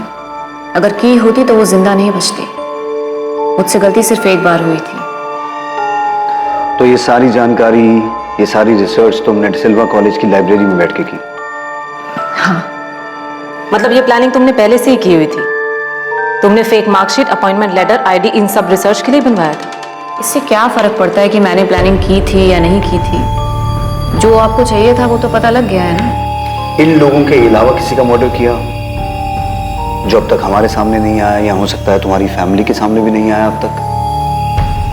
कोई ऐसा जिसे तुम मारना चाहती हो पर बच गया? जॉर्ज, क्योंकि वो भी अंकल पीटर फर्नांडिस की तरह तुम्हारा कच्चा चिट्ठा खोलने पर तुला हुआ था, राइट? जाहिर है, और क्या रीजन हो सकता है? जेनिफर और रेचल को तुमने पॉल के लिए मारा, लेकिन इतनी छोटी बच्ची को मारने के बाद भी तुम पर कोई असर नहीं हुआ? जरा सा भी गिल्ट फील नहीं हुआ कि पॉल बहुत शरीफ आदमी है, पसंद करती थी मैं उससे, प्यार करती थी। पॉल के मुताबिक फिलिप की मौत के बाद तुम दोनों करीब आ गए थे, और अब तो तुम्हारे पास गोम्स फैमिली का सारा बिजनेस और प्रॉपर्टी भी आ चुकी थी, जिसके लिए तुमने पहले मारिया गोम्स और फिर अल्बर्ट गोम्स का मर्डर किया। तो फिलिप को क्यों मारा? मोनिका, तुम रोज कहाँ जाती हो? कॉलेज जाती हूँ फिलिप, और कहाँ जाओगे?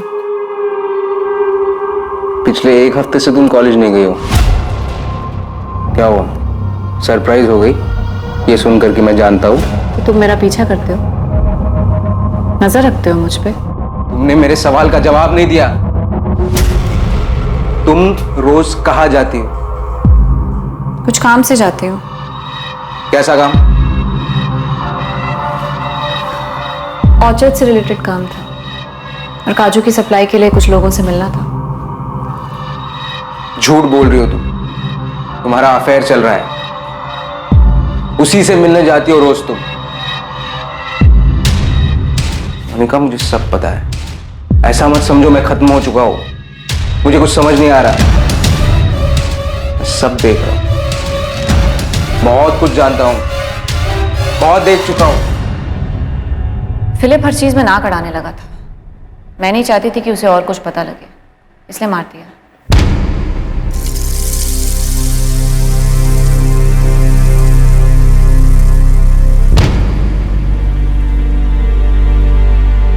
सर, मैंने मोनिका को साइकेट्रिस्ट के पास भेज दिया है, उसकी दिमागी हालत का पता लगाने के लिए। मुझे वो बिल्कुल नॉर्मल नहीं लगी। वो शायद अपना मानसिक संतुलन खो चुकी है। वो इन मर्डर्स के बारे में इतने आराम से बात कर रही थी जैसे उसने कुछ किया ही ना हो। उसे अपने किए का जरा सा भी पछतावा नहीं। उसने बड़े आराम से बताया कि वो जॉर्ज को भी मारना चाहती थी, लेकिन वो बच गई। केविन और अश्विन मूर्ति के अलावा उस तक बेरामेक्सिन पहुंचाने में और लोग भी शामिल हैं। 6 मर्डर हुए हैं, वो भी इतनी शांति से, इतनी प्लानिंग से कि 14 साल सामने नहीं आए। इसका मतलब कुछ और लोग भी शामिल होने चाहिए। प्रशांत कदम और राहुल सिंह भी हैं जिन्होंने marksheet, ID card, appointment letter और अल्बर्ट गोम्स की नकली विल बनाने में मोनिका की मदद की थी। प्रशांत कदम और राहुल सिंह भी अपने बयान पे अड़े हुए हैं कि उन्हें इन मर्डर्स के बारे में कुछ नहीं पता, और मोनिका ने भी ऐसा कुछ बताया नहीं कि इन दोनों का मर्डर्स से कोई वास्ता है। लेकिन मुझे यकीन है सर कि नकली कागजात बनाने के अलावा प्रशांत का इनमें हाथ है। हमने उन लोगों को भी गिरफ्तार कर लिया है जिन्होंने अल्बर्ट गोम्स की नकली विल को रजिस्टर करवाने में मोनिका की मदद की थी। अगर और कोई भी इसमें इन्वॉल्व है तो हम मोनिका से उसके नाम का पता करवा लें। साइकेट्रिस्ट के रिपोर्ट के बाद उसे फिर से अपनी कस्टडी में ले लो। केविन लॉरेंस और अश्विन मूर्ति पर भी सख्त से सख्त चार्ज लगाओ। वो दोनों जानते थे मोनिका को रोक सकते थे, उल्टा उसके साथ शामिल हो, और उस औरत ने 6 लोगों को मार दिया।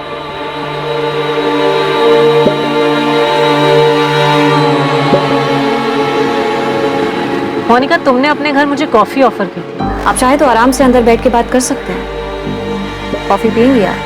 क्यों? मुझे भी मारने का plan? Sir, I'm sure Paul भी इन्वॉल्व है इसमें। मोनिका ने उसके साथ मिलकर किया होगा। पर जॉर्ज, हमें ऐसा कुछ भी पता नहीं चला, और मोनिका उन लोगों में से नहीं है जो किसी और को बचाने के लिए खुद सूली पे चढ़ जाए। हमने उससे कई बार पूछा लेकिन उसने एक बार भी पॉल का नाम नहीं लिया। हमारे घर में हमारे आंखों के सामने इतना सब कुछ हो रहा था, हमें पता कैसे नहीं चला? इस सवाल का जवाब तो आपको खुद ही ढूंढना होगा नताशा। दरअसल एक बहुत बड़ी चूक हमसे भी हुई है।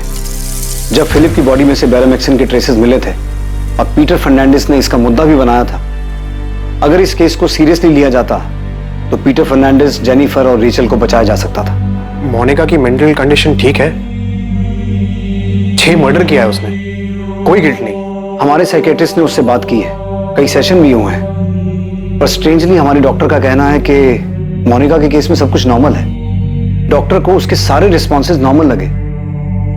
Monika is not a psychopath, उसे कोई मानसिक बीमारी नहीं है। तो फिर औरत है क्या? 6 मर्डर किया उसने, उसमें से एक 6 साल की छोटी सी बच्ची थी।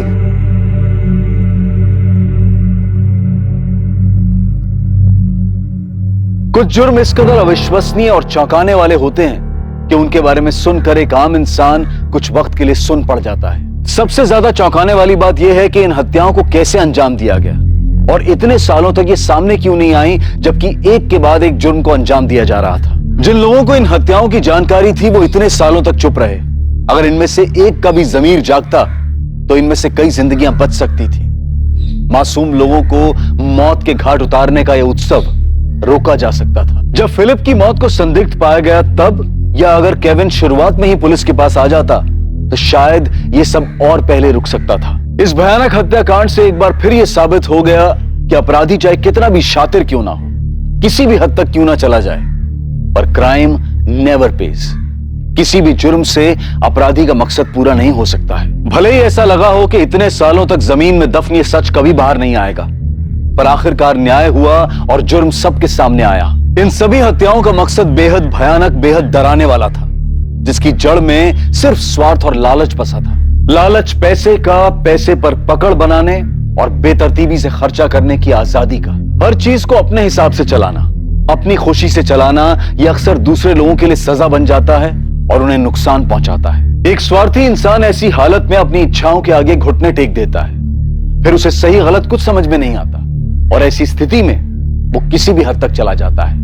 स्वार्थी होना इंसान के स्वभाव में है, लेकिन उस स्वार्थ को हानिकारक होने से रोके रखने की क्षमता भी इंसान में ही मौजूद है। अपने अंदर के स्वार्थ और नकारात्मकता को पहचानना बेहद जरूरी है, तभी इंसान अपनी कमजोरियों पर काबू पा सकता है। अब मैं अनूप सोनी आपसे विदा लेता हूं। कल रात 10:30 बजे आपसे फिर मुलाकात होगी एक और नए केस के साथ। और याद रखें, क्राइम और आपके बीच में सिर्फ इतना फर्क है कि आप कितने सतर्क हैं। सतर्क रहें, सुरक्षित रहें। जय हिंद। क्राइम पेट्रोल्स के और भी दिलचस्प कहानी देखने के लिए हमारे चैनल को सब्सक्राइब करें और बेल आइकॉन दबाना न भूलें।